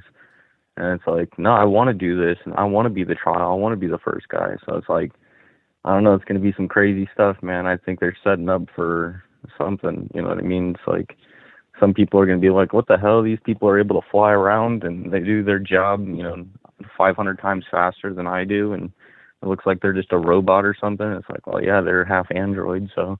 Yeah, that's crazy. This shit's about to get crazy, man. I'm sorry for cussing, but I hope you have a good night. I thought I'd just drop that and ask your opinion, and, it is what it is, but I hope you have a good night, man. Thank you for the call, man. Definitely appreciate it. Yep, bye. Man, yeah, that's pretty crazy. That's pretty crazy. But it's like some of these video games and some of these movies. It's like Blade Runner and stuff like that. I don't want to see that happen, but I don't put it past. I don't think that it's impossible to happen. Call line speaking to 647. Hello, 647. Can you hear me? I can hear you. All righty, man. What's going on? Oh, damn, I got through. I just want to say you do such a great job. And I had a question for you that I've been meaning to ask you since even before the pandemic. You said what now? I got a question I wanted to ask you. I've been meaning to ask you. I tried calling in before, even before the pandemic. Kind of goes back. Okay. Since you have such a deep understanding of everything that's going on a greater scale, I know you do. I wonder sometimes why you don't peel the onion back a little bit more. And I think we got a lot of people on the show that aren't just normies. They understand a lot. And sometimes I wonder, because I know you know everything. I just know you do. Sometimes I wonder why you don't peel it back just a little bit more, Okay, be specific. Well, I mean, there's a lot of people pulling a lot of strings. I'm in Canada. So we have a leader here who works for other people. I mean, in my opinion, he's paid for. So, I mean, I feel like there's a lot of people behind the scenes that run our world that, I don't know how we can speak about it without getting you striked or something like that. But I know there's so much that the viewers here would be open to listening to. They wouldn't just shut your platform down immediately. I think there's a lot to be said, and I know you know a lot. And I sometimes wonder, damn, maybe you got to push it like a little bit more, because I don't think they'll tune you out. So I don't know. I don't want to even say the stuff, because people are going to say, oh, you're conspiracy theory, this and that. Well, we saw a lot of things come true now, didn't we?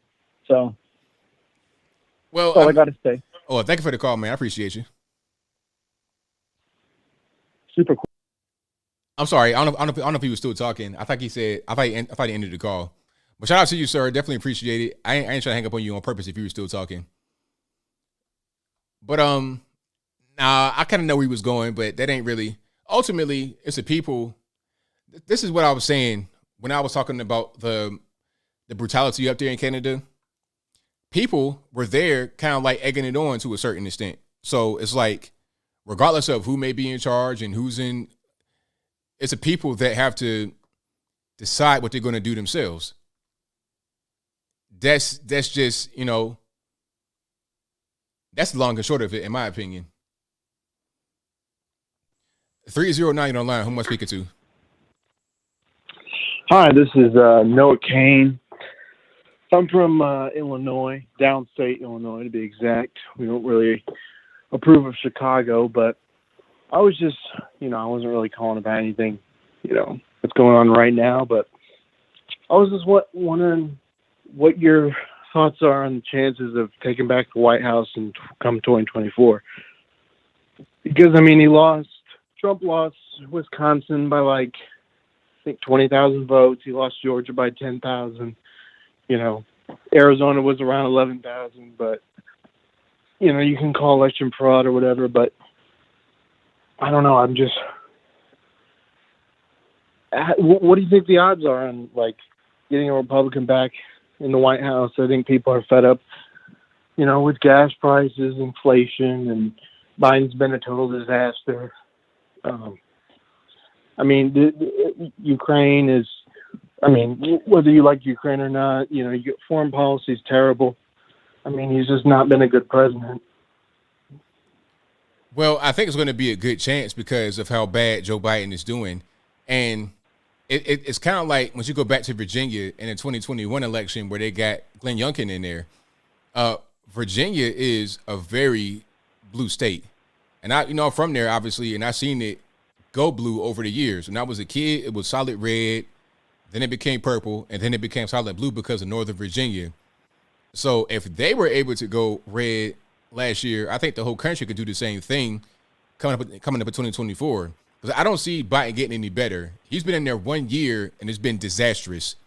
So just because of him doing very poorly and being old as dirt as well, so he's not going to be running again, it's pretty much set up for a person in the GOP to come in and take over in 2024. I don't see how it's anything else other than that. Do you even think he'll run? So what now?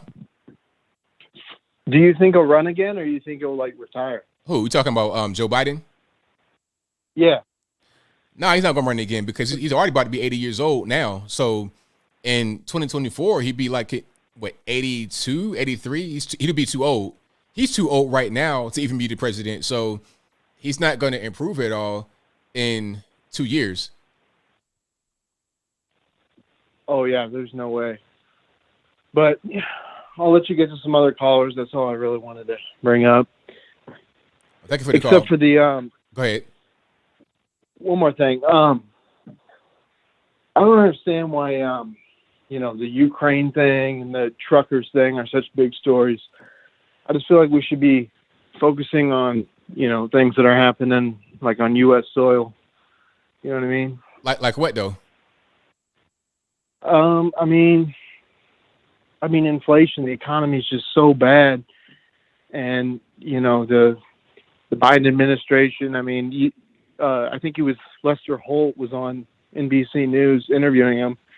And he's like, oh, you're a wise guy, because Lester Holt was bringing up inflation. It's he's even getting called out by people in his own party. I doubt Lester Holt voted for Trump. But, I don't know. I think it's kind of ridiculous that I think we need to worry about next election and, not worry about what's going on in Canada or Ukraine or whatever. Well, I think the issue with Ukraine is that they're trying to send American soldiers over there. They already sent Americans over there to quote unquote Eastern Europe. They sent them to Poland and stuff like that. So they're talking about trying to get us involved with it. So that is something that we need to be worried about to a certain extent. Although I think more should be focused on here in America. There's not really any big stories that are happening here that the news are going to focus on. Not really. Most of the quote unquote action is in Canada, Ukraine, stuff like that. And I think the whole Ukraine thing is because they want to try to fight over there or keep Russia out. So that's probably what's going on with that. Thank you for the call, man. Definitely appreciate you. All right. Thank you for having me on. I appreciate it. No problem. Yeah, I understand what you're saying. That's a good point about, there's, I guess you would say, bigger fish to fry. But is it right now? I'm not really sure. All right, let's get to some more here. All righty, Les, what's happening? Hey, ABL. What's going on? How are you? Everything's good. Can't complain about yourself. Good. It's been a little while. Yes, indeed. Everything's all right? Yeah, everything's good. We've been preparing to move. So next week is the big move. And that's why we've been listening. Okay. We've been listening and watching, but we've just been so busy. Are you guys going, like, you're leaving the state? You're abandoning the ship? Yes, Indiana, near St. John, Indiana. So it is a better area, better school system, and we are actually happy. Very good. Very good. Yeah, I just wanted to comment really quick on Kim Porter. I'm sorry, Kim Potter, my bad. Yeah. I don't know. I mean, I honestly, in my humble opinion, the way you like to say, I think she shouldn't have gotten any time just because of the simple fact if we compare her case with Bruce Jenner, Bruce Jenner walked away pretty much free. I mean, he didn't serve prison, not any type of prison time, not to my knowledge, right? Yeah, like nothing at all. No. So I was like, I don't know. We're talking about two different world. I mean, two completely different sides of the spectrum. One being, of course, Hollywood, and then we're talking about a veteran, a police officer, well, former police officer now. But I think, to be honest with you, she should have had gotten maybe probation, but jail time. I think that was just to extend. My personal opinion, though. Yeah, I mean, that's where you're coming from. I was kind of torn on it because, it's like it clearly was an accident. This was not done on purpose. Yeah. This was a mistake. But at the same time, he's gone. So it's like, what do you do in that situation? I can definitely see your viewpoint for sure. Yeah, and I also wanted to give some great news and some possible hope for other states, especially Democrat-run states where there's still a stronghold with masking our babies. So I know I had commented before that there was only about 3 to 4 or 5 just one handful of attorneys that were willing to take on these cases for teachers, staff, and students to unmask them, to make it optional. And Tom DeVore actually got a temporary restraining order for only specific named students in the first set of lawsuits he has going on. But I want to actually comment because Judge Bradshaw, she is a judge. She serves in the Sangamon County in Illinois. And she went ahead and pretty much said that, a lot of these school districts, this governor, failed to give us lawful due process for these students. So to my understanding is that the fact that every single student that these school districts wanted to mask, parents are supposed to receive an actual court document, court order signed by the judge in order for that to happen. Mm-hmm. So, it was very interesting to even know that because I wasn't aware of that. I was just like, this just doesn't add up. But when I started doing my further research on it, and then when the motion came out, I was like, oh, no wonder. Okay. So it was good because after that, a lot of schools ended up being mask optional just because of the simple fact that if you're not making that option available for parents, we can actually file then a class action lawsuit. Right. Okay. Yeah. So it made it so much easier. So I just wanted to go ahead and say that maybe other viewers in the audience have still those kind of questions, especially like I said, in these Democrat-run states.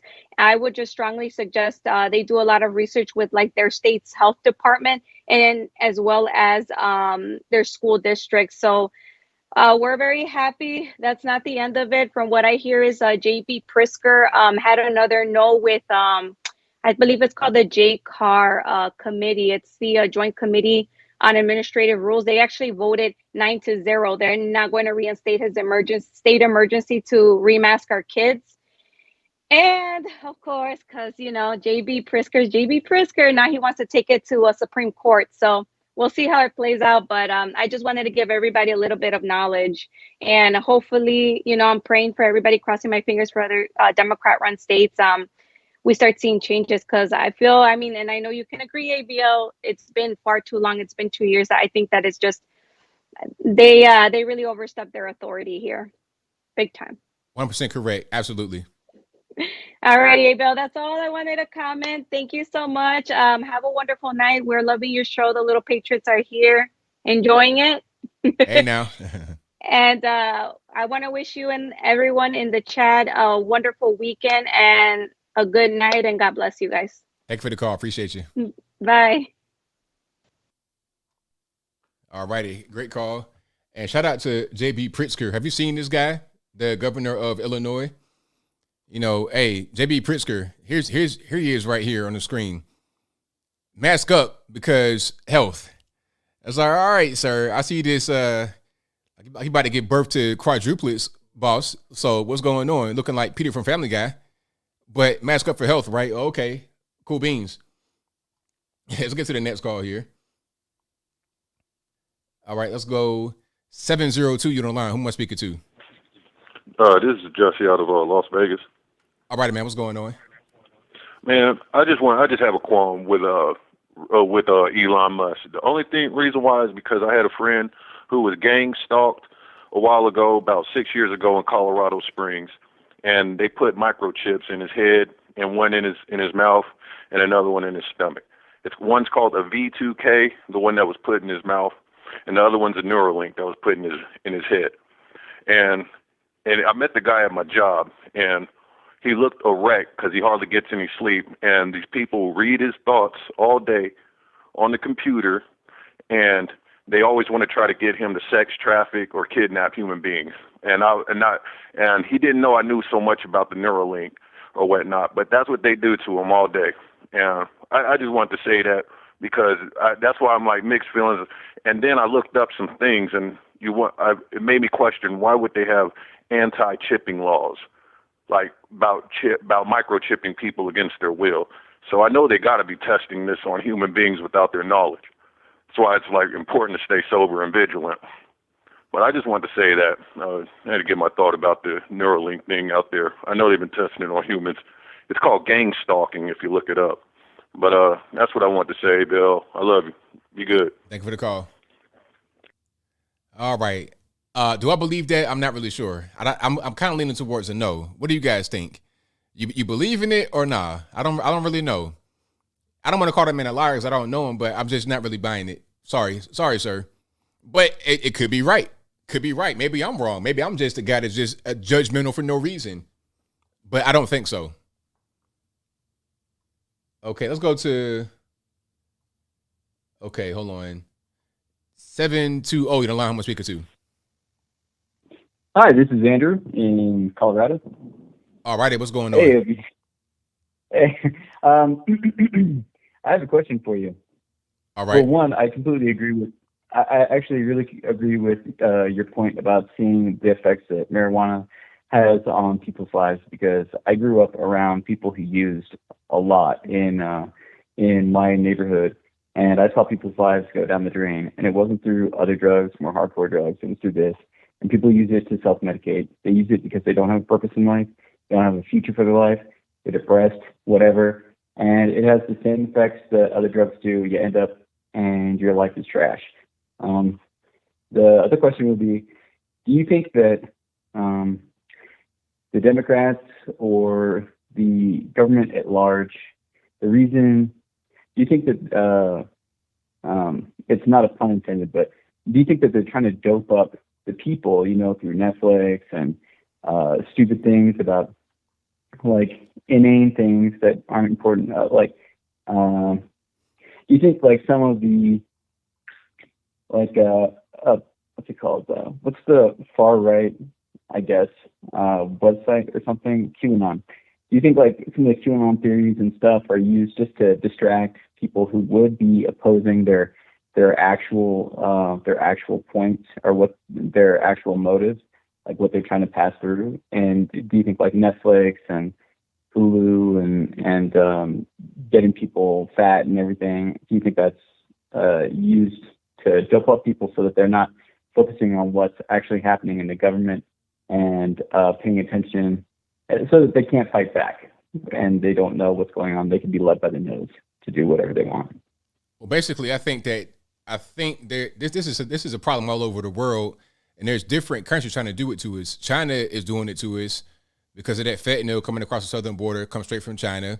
And we saw that was the leading cause of death for adults aged 18 to 45. The number one leading cause of death, opiate, synthetics. So that's the fentanyl straight from China. And also TikTok is another form of an opiate, like these apps that push all this LGBTQ woke stuff, and to the point where now 40% of Gen Z, according to a poll, identifies LGBT, which is way out of whack. It should be less than 5%, probably less than 2%. So things like that are really damaging us psychologically. So we're more malleable. And so when the next generation, the kids will grow up in this kind of environment, are not going to be able to compete with their kids over there in China, Russia, everywhere else. That's probably the whole point from a foreign point of view. And domestically, they want to try to have us be more docile. So like you said, the whole Netflix and everything else. Hey, you take the Netflix, take this subscription to whatever service. Okay, here's some stimulus money. Okay, take that. And meanwhile, we'll do whatever we want on the back end. And don't go out there and vote. You don't have an ID. It's racist to vote. We'll take care of everything. That's probably the objective. These are the bad guys. Only focus on these people who and they always give easy victims. So like black people, trans people, whatever people they decide, homeless people, whatever. They just homosexuals. They're like, focus on this. You guys are put upon. That means that the entire other side would be your enemy. So again, don't focus on us. Don't focus on what we're doing. Focus on pay attention to the cup or whatever. Don't pay attention to my hands. Pay attention to the ball or whatever. I don't. Yeah. I never took magic, so but yeah, that also, like on the government's. Plus, if you have an addictive substance or whatever, that means it's not we're on the take. It means we're the ones, if it goes out, if the drugs go out, you have a weak people that, they depend on these other nations. I don't know how that would work, but that might be somehow. I'm sorry, you there? Do you think it's mostly that they just have an incapable populace that they're looking for, that they're trying to do with the citizens of the United States, or do you think it could also be that they're creating dependence, so people with dependency on whatever they're supplying? Well, the dependency, I think that could be because you're talking about corporations. They want to have dependent people so they could keep coming to them. It's like Big Pharma. Okay, now you hooked on these drugs. Keep coming to us for these drugs. And as far as the state, I think it's more just about control, not necessarily dependence. Okay. Possibly, if you're going to be controlled, you could also be dependent. But it's more about just having power and control over the people, so you could do whatever you want. Right, and the corporations definitely do that, and the medical establishment, the whole other thing, right, where they don't actually cure anything. They just treat the symptoms that they create, and you have the whole nation that's addicted to whatever you have, and you have the only cure. It just comes with more addictions or more issues. All right, thanks. I hope you have a good night. Your show rocks. Keep doing well. God bless. Thank you for the call. Appreciate it. All righty. Let's get to some more calls. The number to call is 434-658-1220. Again, 434-658-1220. Yeah, Big Pharma definitely loves fentanyl. TZ Canadian, they created fentanyl. Fentanyl was created by Janssen Pharmaceutical, which is now owned by Johnson & Johnson. Okay, so you already know what it is. And I think now it can be made generic, or it is made generic over in China. That's where a lot of that stuff comes from. Mexico, China, sitting right through the border. And now we have that as a leading cause of death in America for adults aged 18 to 45. Fentanyl. Heart disease, no. Natural causes, no. Car accidents, no. Fentanyl. Or opiate derivatives, pardon me. 970, you're on the line. Who am I speaking to? Hey, ABL, Scott from Colorado. All righty, man. What's going on? Not much. Love your show. I've called a couple times. I had the call after that dude was talking about inflation. inflation is always going up. It's just, or the prices of things. It's just, that's the way the world works. Yeah, but I think what's happening right now is something that is unprecedented. You've not seen this in a very long time. That the inflation is just skyrocketing because of a few factors that we've not seen probably ever. Yeah, I would agree with that, but I think it happened in the early 80s too, and they said the same things.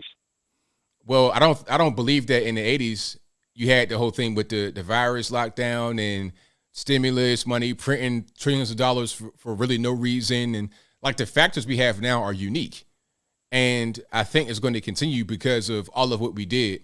What it said, like some large amount of money was printed in the last year. Like, I forget how much it was, but I think we've 80%. Yeah, 80%. That's not normal, is it? I don't think that's happened. I think that's probably not. I think it's happened before. No, I don't think that's happened before. I think it's. I don't think it's good. I'm certainly not on the side of it. But people should. Anybody that's listening to you got a hell of a platform there. Just be prepared for it. Get your bills paid for sure, because anybody that's in debt, it's not good to be in debt, you know. And I think that's what this is going to hit most people the hardest, is people that have a house loan or a student loans, credit cards that are more than what they make. Yeah, that's definitely an issue. Yep. And as far as Ukraine's involved, and on another subject, it's interesting that our president was, had that investigator fired when they were investigating his son.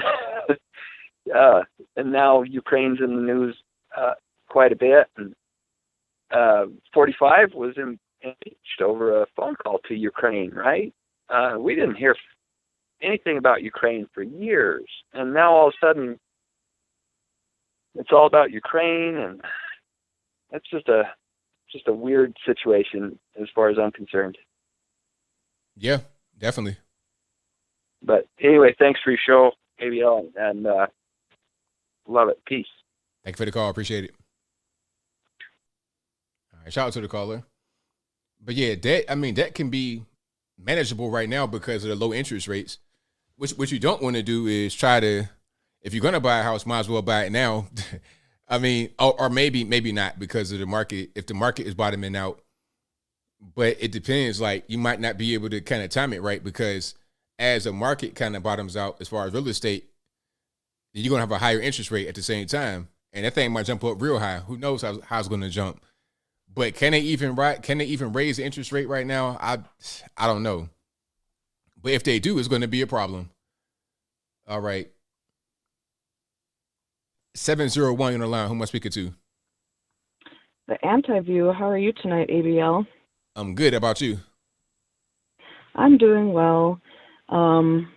Just kind of sitting here thinking about all the different things people are talking about tonight and bringing up with you, and I couldn't help but go back to, the weed and the medication and all that stuff.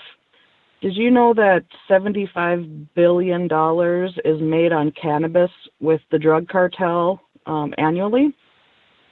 Makes sense. Yeah. Yeah. Do you want to know how much Pfizer's making annually?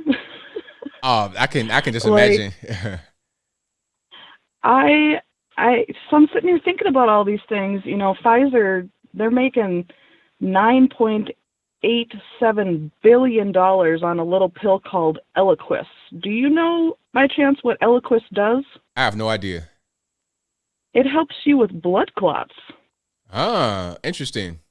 So how is this company that's putting out this, thing that helps us get rid of things that we, it's trying to prevent, quote unquote, but then the problems that it's giving people, they're also the ones fixing those problems. And then, you know, I just started digging deeper because, you know, 19,000 people die annually from Advil, and like 10,000 people die annually from Tylenol and all these other medications my whole life. And we're of the same age, right? So the best age. We have been pushed our entire life that, you know, it's so gentle on your stomach. You can take it even if you don't have a headache. Mm-hmm. So our whole life, Johnson & Johnson, who makes $82 billion a year, Johnson & Johnson. I mean, they're the ones that are giving us these things. They're the ones that are also giving us all these itises that we have to then ask for, you know, other medications for to cure our itises. Nobody's talking about the holistic ways to do things and how much benefits you get just from being, you know, in the sun for 20 minutes a day for some vitamin D, or getting in 30 minutes exercise a day for serotonin and for whatnot. So I originally wanted to call to kind of like be the anti to your, you know, you don't just want to smoke a joint because mom died, but you don't also just want to throw in Lexapro in your mouth either, or a mirtazapine, or Tylenol. You don't want to put any of that. What you should be doing is you should be going and continuing to run, because that's going to give you, you know, the happy stuff. You need to go and talk to somebody, because that's going to let you get out, you know, some of that pent up stuff, so you don't carry your trauma with you. That's we right. need to learn how to get through our trauma and not carry it and just mask it. So it's not about the weed. It's not about the substance. It's about the fact that you're going for any substance to try to mask the trauma. That's right. There you go. And that's what everybody needs to know that you're saying, because I know that you're not a marijuana person. I do think that I hope that you do some more research. I personally believe in medicinal, and I'm also a huge fan of hemp, because we could be making so much stuff with hemp. And it is just paper alone. We could be making our paper with hemp instead of trees. Why are we cutting down big trees when we, you know, there's so much to say. But anywho, I hope that you have a great night, and I hope no other crazy people call. So have a good night.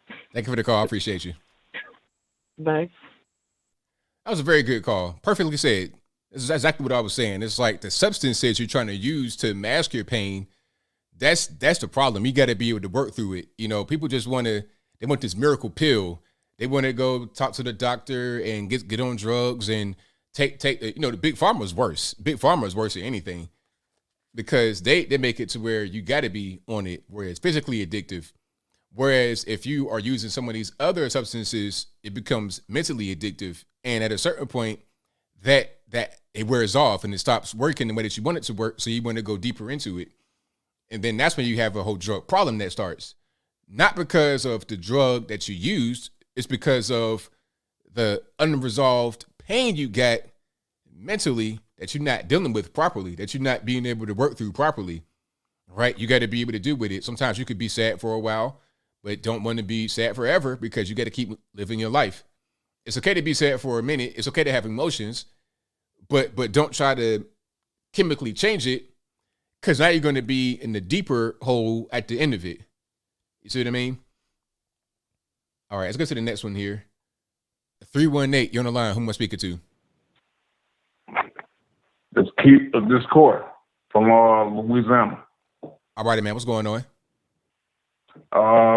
Just wanted to holler at him real quick. How you feeling? It's all good, Doc. I can't complain. All right. I want to talk to him about the marijuana thing. Yeah, go for it. You live right now? Oh, I'm live? Okay. One thing about marijuana. Now, I went to the military. I was in the Navy for 4 years. And there's one thing that marijuana can do for you. It can depress somebody out of PTSD. It can make them feel better more than they're giving pills to. You understand? Okay. So the pills that they're feeding these people that with PTSD, they can or will still get hooked on pills. But the marijuana can help psychosis. You understand what I'm talking about? Okay. Oh, yeah. So do you think that it's wrong for people to give people with PTSD, or for the doctors to give people with PTSD marijuana, or do you prefer the drugs that the big pharmaceuticals are giving people? Now, personally, I don't know about PTSD and the way they treat it, so I can't really comment on that because I don't have that information. But, but personally, what I was getting at earlier was a lot of guys are self-medicating. See, a doctor, that's a whole different story. Yeah. But guys are self-medicating, and what happens is whatever kind of substances they're taking at a certain point don't become enough. So then when they get deeper into it, now you got a whole drug problem. That's my thing. But at the same time, if they are self-medicating, don't you think that it would be the right thing to do to let them self-medicate in that situation? Well, I don't know what the appropriate thing to do is as far as PTSD, so I can't comment on that. But what I'm talking about is just in general, what I see is people, they self-medicate and then it becomes a drug problem because they don't have the proper tools to be able to handle it. They're not doing things properly, and then they wind up a drug addict. But at the same time, the doctors don't really know what they're doing either. With the VA, they will give you pills, and then they will still get hooked on pills for PTSD. Yeah, so which is the right way? But see, again, I don't know really what to do. Like you could say the doctors don't know, but I don't know either. So I can't say what's correct or incorrect as far as a particular disorder. No, I can't sit here and say, okay, if you have this disorder, then you should do this. I can't say that. But what I'm saying is guys are just doing stuff, don't know what's going on. Now they're a drug addict. That's all I'm saying. But okay, so you think that everybody that take drugs are going to automatically go to other drugs because of that? Nah, I'm saying what I said was in general. So in general means this is typically. Let me finish. Let me finish. I'm saying this is what typically happens. Somebody might decide to smoke crack and not be a fiend, but that don't mean that don't mean that it's a good idea to do it because it might not make you a fiend. But at the same time, okay, now if you have PTSD and then they send you to the VA and then they give you these pills, then now you're a drug addict because you need these pills. And now you want to go get more pills, right? Okay, I mean, like I know your point you're trying to make, but again, I can't comment on that specifically because I don't know how you would treat it. Now you say the doctors don't know either, and that's fine, but I don't know. So I can't. So my point is, for that particular thing, I don't know what the appropriate response would be. I have no idea. So you can't comment on either side, then, right?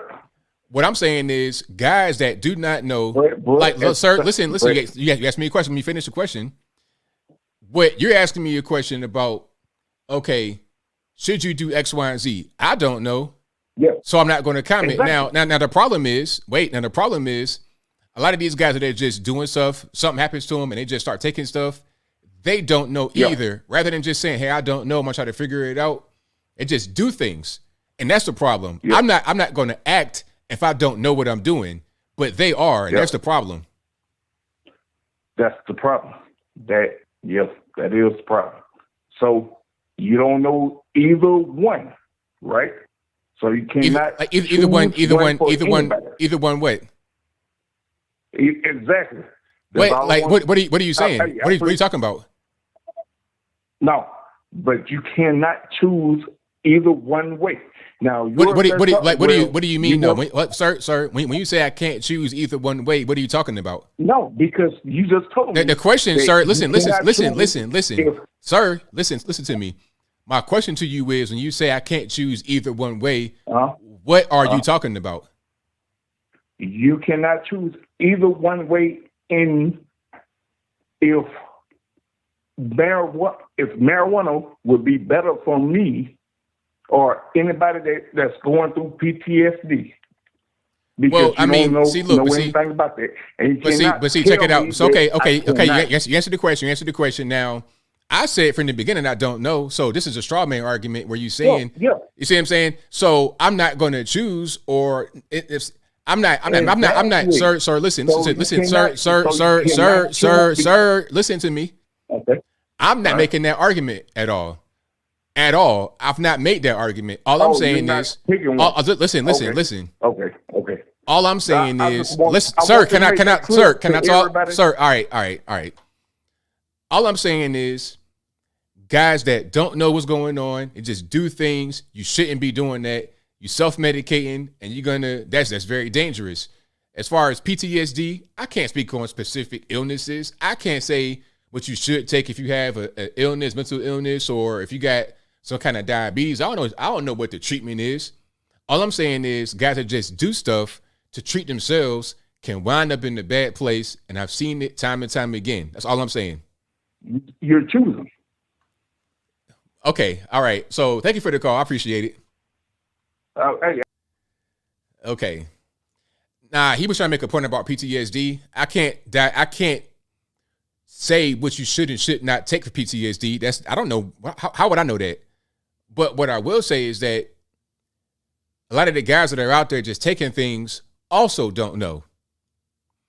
Then they wind up on drugs. But he's trying to make a point about PTSD specifically, saying, well, should they take the weed or should they take the pills? I don't know what the appropriate thing to do is. Maybe the drugs ain't even the answer. Maybe something else is the answer. Maybe there's a way to some kind of mental, like some kind of therapy or something like that would help. Again, but I don't know what to do there. All right. So, hey man, I ain't trying to take your weed from you. If you love that weed, and there's a problem. Exactly the problem.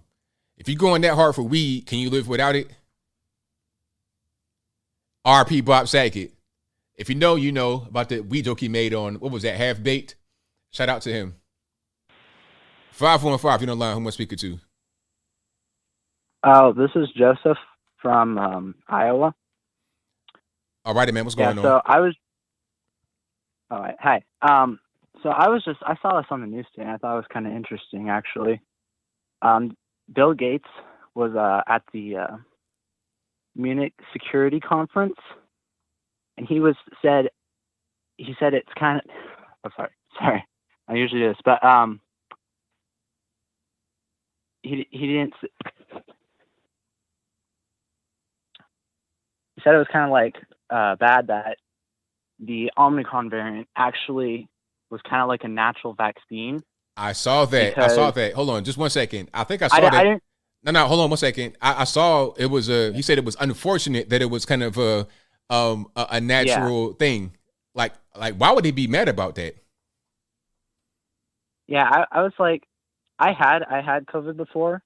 I had the Delta variant actually, and my grandma actually was hospitalized and died from it. But yeah, but no, like I see the Omicron variant, and I'm in Iowa. We're all open, but there's still people at my college, and they're like super afraid of this. They're masking up. They got the booster and everything, and I'm like, the Omicron variant hasn't really killed that many people, and now Bill Gates is saying it's like a natural vaccine, and yet there's also the government still trying to pound these mandates at us, still trying to do it in Canada. And I'm like, if Omicron is kind of like a very light, very, very light version of COVID, and why are we still pushing the vaccine so much? It just doesn't make sense to me.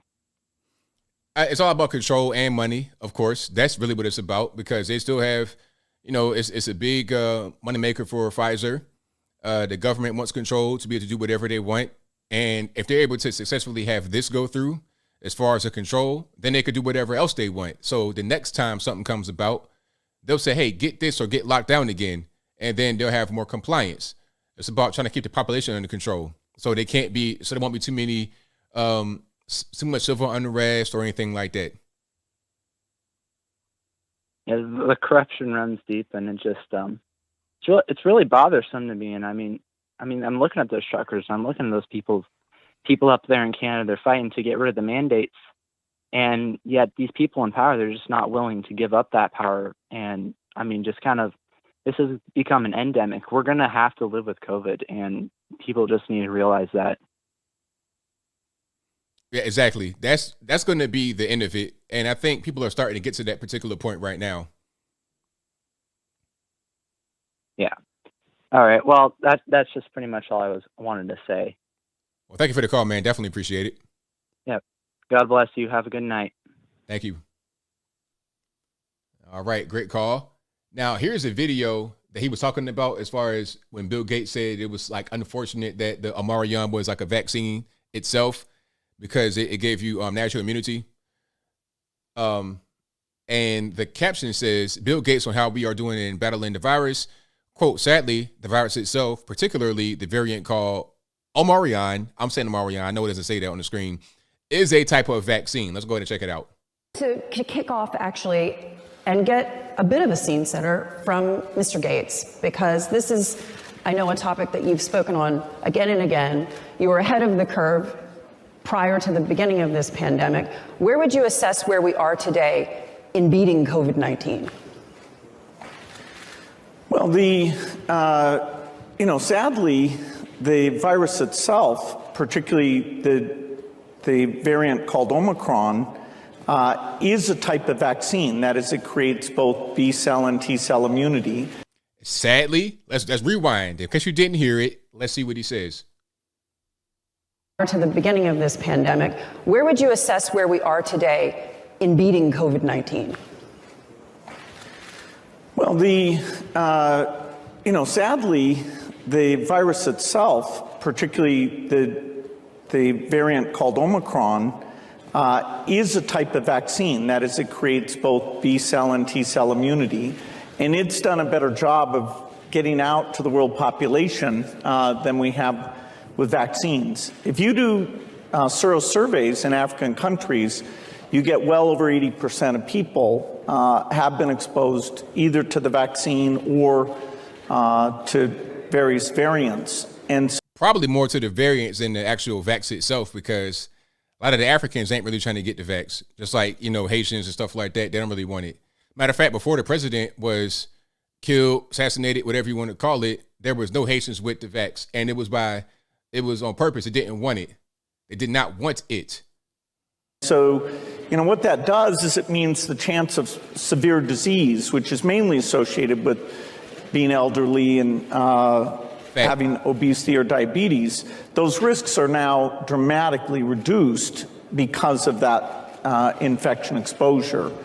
And, it's sad. We didn't do a great job on therapeutics. Only here, 2 years in, do we have a good therapeutic.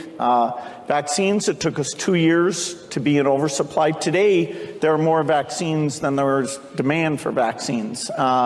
And that wasn't true. And next time we should try and make it, instead of 2 years, we should make it more like 6 months, which certainly, 6 months. Some of the standardized platform approaches, including mRNA, would allow us to do that. So, it took us a lot longer this time than it should have.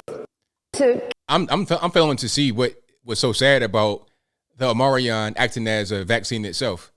I don't understand. It's mild. You're not really going to get it and fall out and all that kind of stuff. So what's the actual problem? And also about Africa, African nations have some of the youngest population, and they're not going to be obese like that. When you're in true poverty, ain't no such thing called obesity. You get people in poverty here that weigh as much as a whole Mack truck with a loaded trailer on the back. You understand? You long hauling steaks and apples and blueberries and steel machinery. You weigh like that. You weigh that much. You weigh a whole fish scale amount of weight in a poor country or in a poor place in America. But in a real poor country, you don't have enough food to be able to eat to get that big. But I digress. Number to call 434-658-1220. Keep on rocking and rolling. All right. 530, you're on the line. Who am I speaking to? Hey, what's up, man? I appreciate it. I've been calling about like 5-6 times. I just seen your thing online. All righty, man. Well, I'm glad you're able to get through. What's happening? Hey, I'm Derek. Hey, man. You know what? You guys are talking about a lot of stuff. You guys are all smart. But let's talk about you got a lot of great callers calling in, and all the veterans, of course. Thank you for your service. But hey, I just wanted to say, I'm a broken person, and I have major PTSD. Okay. Okay, but I am as fine as you are. I'm as fine as everybody else. But I have extreme emotional roller coaster that I can't control. Okay. Okay, and I'm just saying, society made me this way. But hey, the short story I just want to say is California has a thing that says if you miss your court date to go to child support, you're defaulted to dad, and you're denied a DNA test, and you're denied all lawyers, and you're 70% interest, and your bank is purged every 45 days, and your credit score is crashed to 430. And I'm denied all lawyers, and I'm stuck in a loop. I went to court, and the judge said I'm stuck in a loop. So I just wanted to spend my time, if I'm going to spend it, telling you that story. Well, hopefully things work out for you, man. You know, I can't really. No, I've been drowning since 2005. And that's why I'm angry and mad, because I pushed everybody away, because you guys are all living good and being able to lease things and own a house. I'm homeless and I live in my car. And I'm not going to ever, I look at cars, nice cars, and I tell myself, you'll never have that. I mean, life can, say, I'll never have that. Listen to me now. Life can change. You know, it's not always going to be the same way. I mean, you weren't homeless when you grew up, were you? When you were a kid, you weren't homeless, were you? No, I was homeless the entire year of 2021, and now this year. But hear me out though. My point is that things change. So you have ups and downs in life, so you can look forward to trying to do whatever you can to do whatever you can to get toward the up in life. You don't got to stay in the down. That's just temporary. That's just momentary. You're temporarily homeless. It's not forever. I agree, and that's positive, right? However, the judge defaulted me in a loop since 2005, and I've paid over $100,000. And then when I couldn't afford $700 a month, when I lost my job, right, the commissioner lied, and then they took my credit score. Wait. So 2005 with child support? Yeah, it was. I was supposed to go to court. Okay, and pause. Hold on. So how old are you kids now? Oh, they're 18, but I owe back child support and at 70% interest. I'll never get out of it. I owe $9,000 in back pay. So if you don't pay, what happens? You go to jail? No, I don't know. But they denied my passport because I tried to leave the country. Okay. I'm 38 years old, and I'm denied the pursuit of happiness. That's the only difference. I got you. No matter how hard I try, I'm not allowed money. I've had 2 jobs at the same time, and they purged my bank. I can't pay my bills. I can't do nothing. I understand. I understand. I can't really help you right now, unfortunately. I don't mean to say this, but look, I couldn't even get a used car. I can't get an apartment in a crap. I'm sorry. I'm sorry, sir. Hopefully you everything goes back, but I can't really help you right now. You understand what I'm saying? So let's get to some more calls here. The number to call is 434-658-1220. Again, 434-658-1220. Yeah, file bankruptcy. Somebody said that in the chat. File bankruptcy. But right now, I can't really help you with what you got going on. Okay, let's get to some more here. 316 on the line. Who am I speaking to? Sorry, sir. Hopefully everything goes back. 316, hello. All right. Can you hear me? Caller 316. Yes, sir. All right. What's going on? Turn streaming down in the background for me, please. I was in Special Forces Navy. All righty. Thank you for your service. Appreciate that. All right. So what's going on? Go ahead.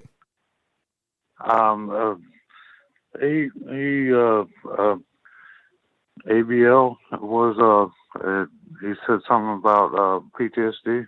Uh-huh. And I suffer from that. Okay. And go ahead. I'm sorry. No, go ahead. Go ahead. No, I went to. You know where Fort Benning is? Yeah, I do. Do you know where Fort Bragg is? Fort Bragg, yeah, North Carolina. And then Fort Campbell. What's that? Is that Kentucky or Tennessee? Paducah. Okay, Kentucky. I got you. And that's where I did all that shit and then stuff. Sorry, I can't cuss, right? Yeah, no cussing. And and then I went into Desert Shield and Desert Storm, and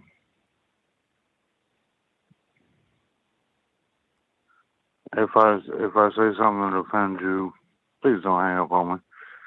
Well, I gotta kind of move along because we got a show going on.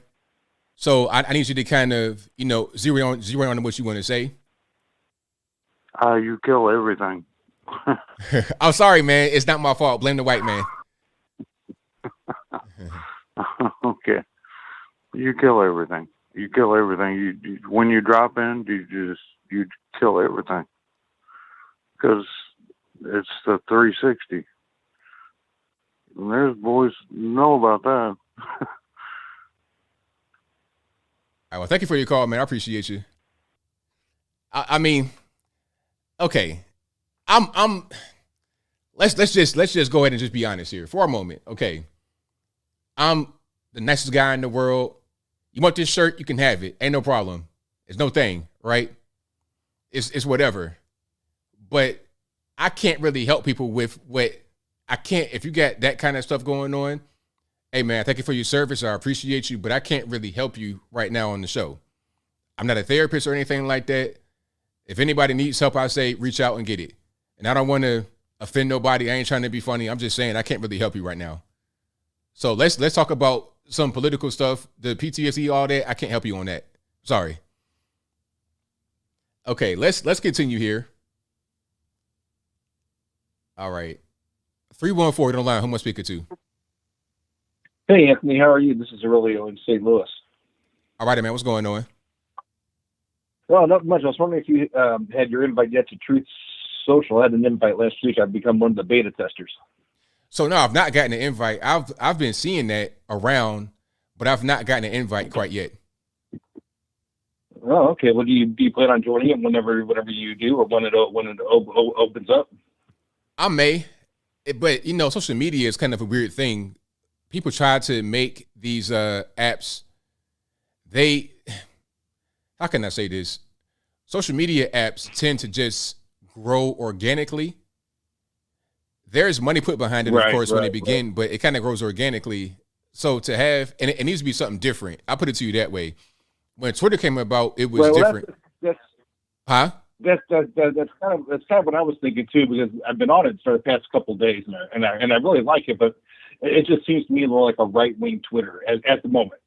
I'm hoping that it grows past that. I'm hoping that it could be my complete replacement for Facebook. I'm going to start people post more vacations and families and all that kind of stuff, rather than just Trump is great.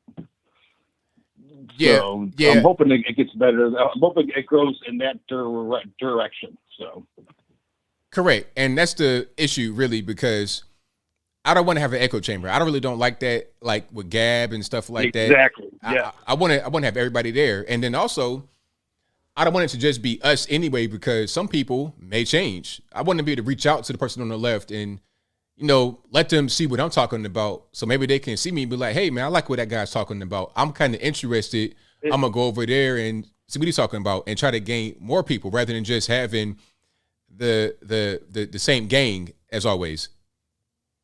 Exactly. I want to see CNN and MSNBC and all the other media folks on there, as well as all of the liberal politicians as well too. You're right. I don't want it to be just an echo chamber where we're just seeing what we're seeing, because I don't think it will grow that way at all. People are going to be too afraid to join it.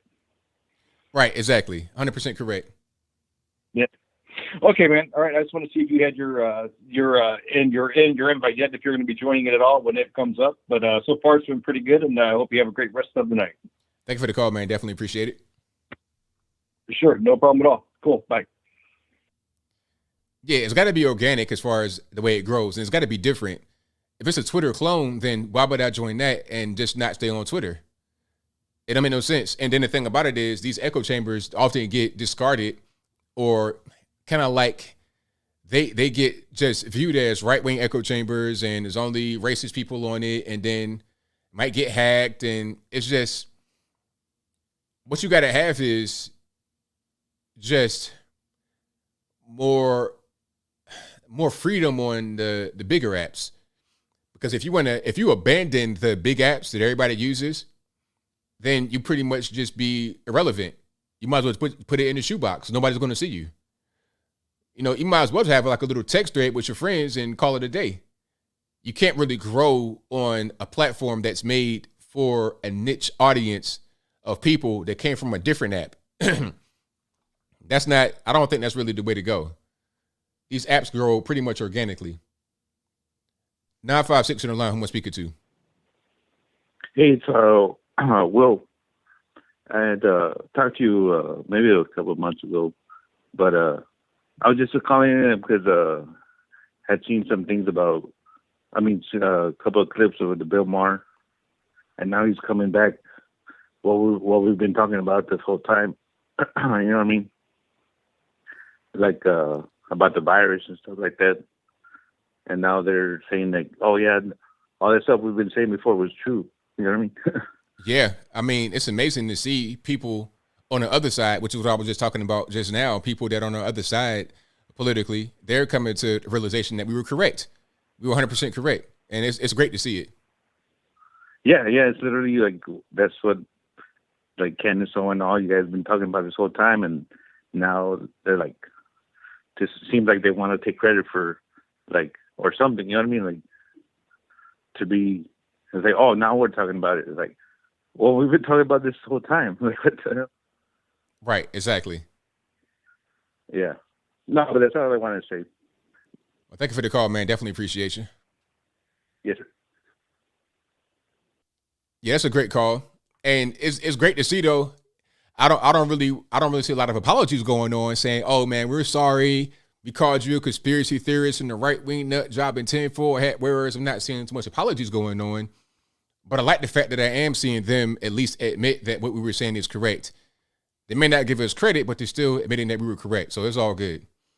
Let's get to a few more here. The number to call, 434-658-1220. All right, calling on speaker to 773. Hello, caller 773. You're on the line. Oh, that might be me. Sorry. Because it picked up, but it didn't pick up. So that might be my Skype messing up. Let's see if it's messing up or not. Let's try to do one more call here. 925 on the line. Who am I speaking to? Yeah, Skype messing up. Okay, let's go ahead and reboot Skype right quick. The white man came in and messed it up right at the 0 hour. You know what I mean? Blame him for that. Let's go ahead and get this rebooted, and we'll keep on with the calls.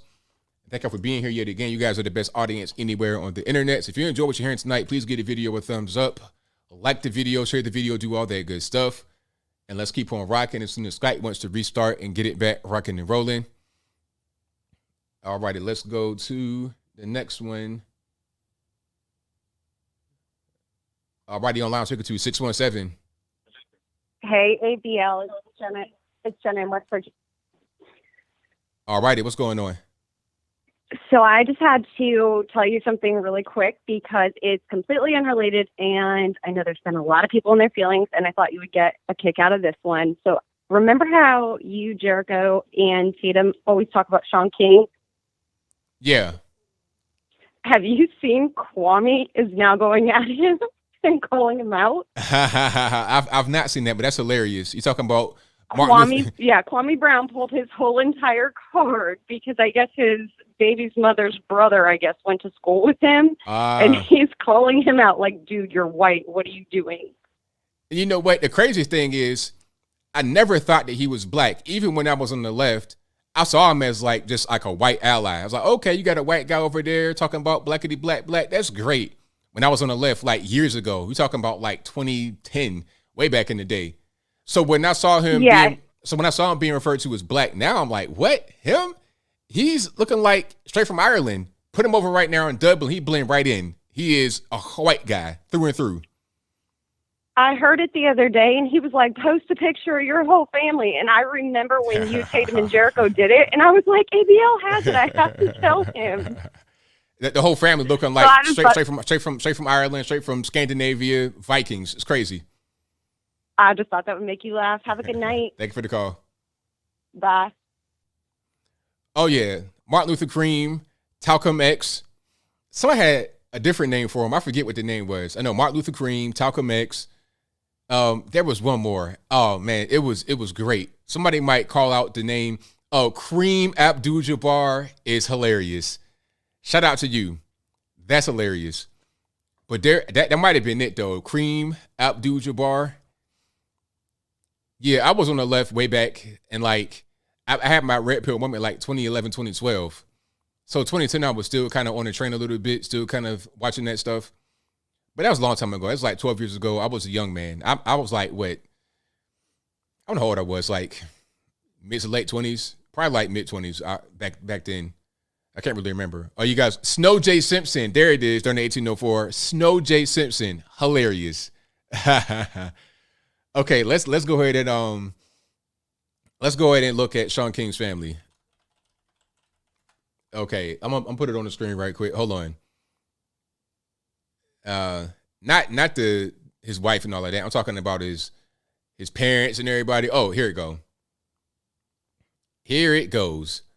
Okay, so you got on the screen, you have on the left, that's probably his auntie or something like that. There go his brother, looking like the little boy from Little Rascals or from the Warriors. You know what I mean? Like a little fat little football player. Then you got his mom, and then that's him right there. And then there goes his dad. I'm telling you, go to Dublin, go to Cork, somewhere like that. You blend right in, boss. And there goes his brother Jason. You got a whole beard, you got the white guy, the beard culture beard. Okay, you have white guy beard products in your beard right now. Okay, I can't grow a beard like that. I look like I smoke crack for a living when I grow my beard out. Right now, I'm looking like I just got done being outside trying to panhandle. You understand what I'm saying? Look at Shaun King's pictures. You looking like Dennis the Menace, sir.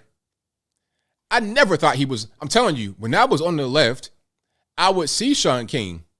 I would see him, and I thought that he was just a regular white guy that happened to be down with the black folks, a white ally. That's what I thought he was. So this is Shaun King today, in case you don't know who I'm talking about. That's him right there. He claims to be a black activist, right? Right there on the left-hand side of the screen. This guy is white. His hair looks kind of suspicious, though. Looks kind of suspicious. I'm seeing a little bit of nap in the hair, a little bit. The beard pattern is kind of weird. I'm kind of suspicious. But again, look at his brother. Is that a black guy beard? I don't think so. And the craziest thing is that Shaun King says that his mother cheated on his dad. Sir, you should look like the little boy from the cartoon Peanuts. You're looking like Charlie Brown. Please stop. But I move on. Let's get to some more calls. The number to call 434-658-1220. Let's go. Alrighty online, speaking to 773. ABL. What's happening? It's your Chicago police officer friend. How you doing tonight? Oh, it's all good, man. What's happening? Good. I wanted to say something about muscle memory. Everybody knows what muscle memory is. If they drive their car every day And then without thinking about it, they reach for the door handle to open the door to get out, or they reach for the stick shift to put it from park to drive. Then if they get into another car and drive a car, their hand, without thinking about it, naturally goes to where the handle is in their regular car. And that's the thing about the taser and the gun. Just like soldiers in the field can teach things to people, that have been out there a long time, so can police officers. I carry my taser on my left side. I'm right-handed. Nothing goes into my hand except my weapon, except my gun, into my right hand. So a taser is not a device to be used in a deadly force situation. So if I fumble with the taser because I'm using it with my left hand, or I'm not as accurate, well, then somebody attacks me and starts punching me or whatever. They just need to be controlled. They don't have a knife or a gun, otherwise I would have my gun out. So, that's one of the tricks that some of us veterans use, is that there is no way that I can reach my taser with my gun hand. And unfortunately with that police woman, she said taser, taser, taser. That's classic, because that's exactly the way we're trained, is to let everybody know I'm deploying my taser. And unfortunately, she had her gun in her hand. Sometimes you have that muscle memory, and you don't realize in a stressful situation what you're doing. And I and some other officers have eliminated that by putting it on our weak side. So I wanted to just let you know about that. Thank you for that, man. It makes a lot of sense to me because, like you said, it's a lot going on. We could be kind of like Monday morning quarterback and look at it and try to judge it, but things are happening right there in the moment. So it makes a lot of sense. Put it on your weak side so you know exactly what you're reaching for when you reach for it, when you need it. So it makes a lot of sense. Yeah, I'd also like to say, anybody out there that thinks, shoot happy police or whatever, that, I've been around police shootings where police had to kill people. I've known officers that have shot and killed people. This is a very profound thing. This is not something you want. This is not a club that you want to be in. Regardless of being sued and everything else and the notoriety, this is not a badge of courage. This is profound, and this, puts coppers into depression. And, most policemen were good students. They're, that's why policemen are square. We were the good students. We didn't skip school. We did our homework and everything else. And then when you shoot and kill somebody, all those things come into question. Will I go to heaven? Or, thou shalt not kill. And it weighs heavy on your mind. So police are not out there and go to roll call, say, I can't wait to get out there so I can, shoot and kill somebody. As we saw in the video with that woman who, she thought she was going to tase somebody and she shot him. Just so people know that.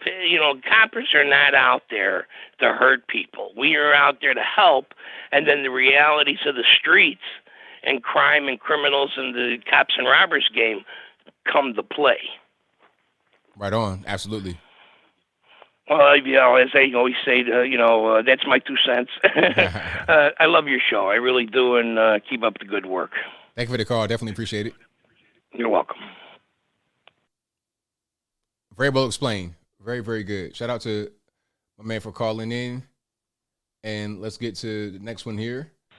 415, you're on the line. Who am I speaking to? Hey, this is Timmy. All righty, what's going on? Hey, I just wanted to, I was watching, of course, Canada. Now, they always say that now they're going to start putting in like those social workers instead of, cops now. So it's like, why didn't they do that in Canada?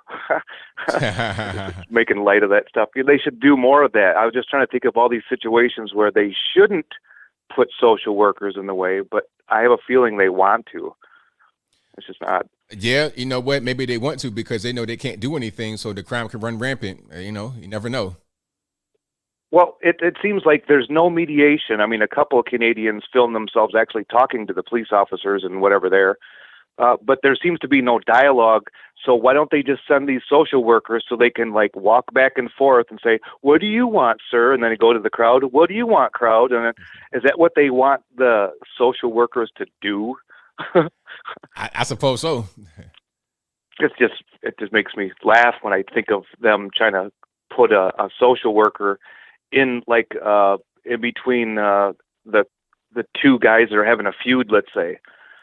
Remember the Clampins and the Jeds or whatever? I don't know. The McCoys. Hatfields and the McCoys, yeah. Yeah. Way back when. They're going to have a mediator stand up there with no weapons. Oh, man. They're gonna be Swiss cheese before you know it. Yeah, and it's strange how that lets it happen. But what I think we're at day, 24 coming up here of this convoy business, and I'm wondering why the police come and go. They come in, they do their little thing, and then they leave. Do they get to go to the bathroom because they took all the porta-johns out? They're trying to make them like stay there and have to pee, and and just make them leave now by that. Yeah, it's weird. It's weird the way they're trying to do it. It's just using different tactics to try and end it. That's pretty much what it is. Yeah. Sure. I mean, I've waited out for things like that too. It's kind of a waiting game. But I was also wondering about this money, this stuff that they're having troubles with. Some people can't get funded, and some people are taking the funds. So what does a YouTuber in the middle of that? What's going to happen to his bank account? I mean, are they going to say you were there because we got video now of you streaming? I mean, what's going on right now is really kind of, I think, unprecedented. So I don't know what they're going to do because they're pretty much just doing whatever they want in Canada. It's like you have no rights. It's just whatever. You're at the protest. Okay, no money for you, no job, no nothing. It's kind of weird. I'll starve you out. Yeah. Yeah. Now I have to stop you. Everybody's going to say this. I hate the word unprecedented. I know we don't have a real president in office, but that's this word I keep hearing, unprecedented. I thought they were saying that to try to unpresident Trump. So I hate that word now because they've used it. So I know it's unprecedented times, but we got to kind of get out. It's like a liberal word, I'm thinking now. I hate hearing that on the news. And we should kind of, we're using their same dialect all the time. And I mean, it's just words, but you know what? I would like to unpresident Biden. There you go. I would like to as well. It's like they've stolen a lot of our language. They've made things like they've stolen the word progressive. It's like now when you say progressive, that does not mean like actual progress. It means regression. They've co-opted I know. language. I play progressive rock, and I don't even want to put those stickers up no more. I mean, it's like progressive fusion metal. I don't like that's not right. Right. Now, they do steal things because Go Trump was compromised by the Lincoln Project or whatever the hell. So they bought Go Trump. Anytime you said Go Trump, even the .com was taken. So I thought, well, maybe they got Go Biden. Maybe they did something right and got Go Biden because he is the best, the most famous ever. And I'm lying. But so I looked, and Go Biden isn't even trending anywhere. This Let's Go Brandon is. Yeah. But it's like even their own team didn't spend the time to promote, let's go team, go. It's funny how if you say G-O, it's like Joe. So it's like Go Biden would be a good brand, but how dumb. Like they said, they're missing the mark. They don't have a platform. It's like a liberal is like not so much the middle kid, but a kid that's in the family that looks at everybody else and watches what happens to them and avoids that problem, or will steal that other kid's idea and claim it as his own, and then they just kind of live their whole life on everybody else's shoulders until they're called out, and then you're a racist, bigot, hydrophobic. Timmy. Yeah, I've seen that posted on your chat here. I'm watching you here. I stream you quite a bit on my sites. I got about 15, but I have to have you on there every now and again. Right on, man. Well, thank you for your call. I definitely appreciate you. Sure. Thanks for your time, man. All right. Well, that'll be a wrap for me. That's right at the end of the show. Thank y'all for being here. You guys are the best audience anywhere on the internet. So if you couldn't get on tonight, it's not my fault. The white man did really come in here and mess up Skype for a minute. Had to restart it. But thank y'all for being here. I'll be back live again on Wednesday. I'm not sure when I'll be on Tatum's show next. Whenever he has it, I'm on it. So y'all can just bet that 100%. So thank y'all for being here yet again. I'll be back live again on Wednesday. And of course, I'm here all throughout the week, Monday through Saturday, with pre-recorded videos, usually 2 per day. If I have enough topics, I'm not going to force a topic if ain't no topic to talk about. Follow me on my social media platforms, my Instagram, Facebook, Twitter. All that's on my website, anthonyblogan.com. Go to the merch website, ablmerch.com. Go to patriotpost.us for all your news, information, sources, whatever you want. And also go to, what else I got? Go get the flags right here from bhdesigns.com. Again, bhedesigns.com for the flags. You can get ones just like those or your very own custom made right on the website, bhedesigns.com. Now, we got super chats on deck. I'm going to read those right quick and then I'll wrap it on up, put the bow clean on top. So let's go ahead and keep rocking here. And let's go to, where was I at last? Thank you to Ty V who says keep it up. Will do. Thank you for that. Shout out to Blast Radius who says people arguing in chat over this weed nonsense is yet another example of low attention span and low priorities in America. Why is this drug a big deal to you? You guys really need to ask yourselves that. Hey man, sometimes when you got that addiction, if somebody wants to attack it, it's like attacking your pet dog or something like that. You understand? Thank you to SNLOP who says, thank you for your coverage of everything going on up here in Ottawa and across Canada. You're doing 1,000% better reporting than our own country's legacy news. Love and peace. Well, thank you for that. I appreciate you. And I think this comment right here is a big part of the reason why the legacy media are losing. Because they're not doing the right things. So shout out to you for that, man. It means a lot to me. F Ranger Xbox says Ukraine, they dug a canal or they bombed a canal. I'm not sure what you're trying to say there. But the Ukraine, something, a canal the USSR dug to supply the Crimea with water. It was Russian since before the charge of the Light Brigade. Thank you to 889UG223 who says, hi, ABL. Cover Quintez Brown and BLM, please. Okay. Did I already talk about that, Quintez Brown? I did. I did a video about that. And I spoke about him in the last stream, if I'm not mistaken. But yeah, Quintez Brown, that whole thing was crazy. You shoot at a political candidate, at the mayoral candidate, a Jewish guy, by the way, Craig Greenberg, shoot at him almost point blank range. You let off about 4 or 5 shots. You don't hit him because you're a bad shot. You graze his sweater, but you don't actually hit him.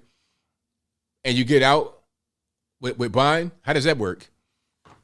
It reminds me of the guy in Arlington, Texas. What was his name? His name was irrelevant, a nobody, but the guy in Arlington, Texas, this guy shot people inside the school, like actually shot them, not shot at, he shot people. One guy was in a coma, almost dead, and he was able to get out with bail. It was crazy.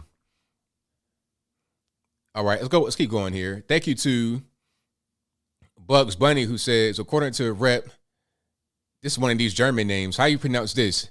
Skricklicht? I don't know how you pronounce that. Okay, I'm going to spell it for you guys. SCHWEIKERT. How you pronounce that? Squidward? What is that? But according to this particular rep, Squeakwort, if we raise interest rates 1% in 15 years, we'll be at $100 trillion in debt. 100 trillion in debt. There's no way to pay that. Correct. Yeah, it'd be a wrap at that point. That's crazy. 1%, $100 trillion in debt. That's what I'm saying. The money that we spent is unprecedented. All right. Thank you to the anti-view who says, the best way to work through any mental health problem is to find a doctor who looks at you as a whole and not just a diagnosis. Excuse me. Can we do a medical episode? I may do that. You guys are funny. Sherwood. Thank you to the anti-view who says, Sir, please rewind the tape and listen to my snip to ABL. The guy talking about PTSD and stuff. You got to hear the anti-views take on the whole situation. Also, when did Gates go to medical school? That's what I'm saying. Like, when did he become the go-to guy talking about medical information? He is a programmer, allegedly. He's really just a businessman that now all of a sudden is the premier source of all vaccine information. How does that work? Pretty interesting. Yeah, that name is crazy. Shaquart. How you pronounce that? Anyway, thank you to Jeff Jones, who says, what are 2 books that you have read and would recommend? Thanks, ABL. The most obvious one's back here. Animal Farm, everybody got to read that. Blade Runner was good too. You know, talk about, like, I like dystopian stuff, but definitely Animal Farm, 1984, that stuff like that. You know, the basics. What's it? Well, Walter. Nah, that's not the wrong. That's not, I ain't. But what I said was pretty much right. Oh, Thomas Sowell. That's what I wanted to say. Black rednecks, white liberals. Yeah. Thank you to Ambrose Tees for becoming an ABL supporter or being an ABL supporter for a while now. Thank you to Block K MIT, who says all ABL calls are good, but love when a quote unquote calm person on the left calls in to talk. We'll love that every night. I love it. I invite everybody. I'm not somebody that just says you can't call in if you're a liberal. I invite everybody to call in. As long as you're not trolling or doing nothing crazy, as long as you don't go in here and just want to cuss and fuss and carry on, it's all love. It is all love. Thank you to Mr. The Cool One, who says, ABA, one of my favorite black men, second to Jesse Lee Peterson. Shout out to Cash Proximus, who says, trolls are out in forest. Stolen valor is a felony. It is. George Floyd says, I'm not going to read that, but thank you for that. And shout out to Buck vs. Windshield, who says, if I was a Canadian and found out my bank froze people's accounts, I'd withdraw all my money. Banks will get the message real quick. Exactly. 100%. When you tampering with that money, that's a whole different issue right there. But thank you guys for being here. Definitely appreciate you guys. I'll be back live again on Wednesday. I'm here every day, except for Sunday, doing at least 2 pre-recorded videos in a day about whatever's going on. If you guys have any news tips, please email me at contact@anthonyblogan.com. But until next time, y'all be safe. I'm out. In peace.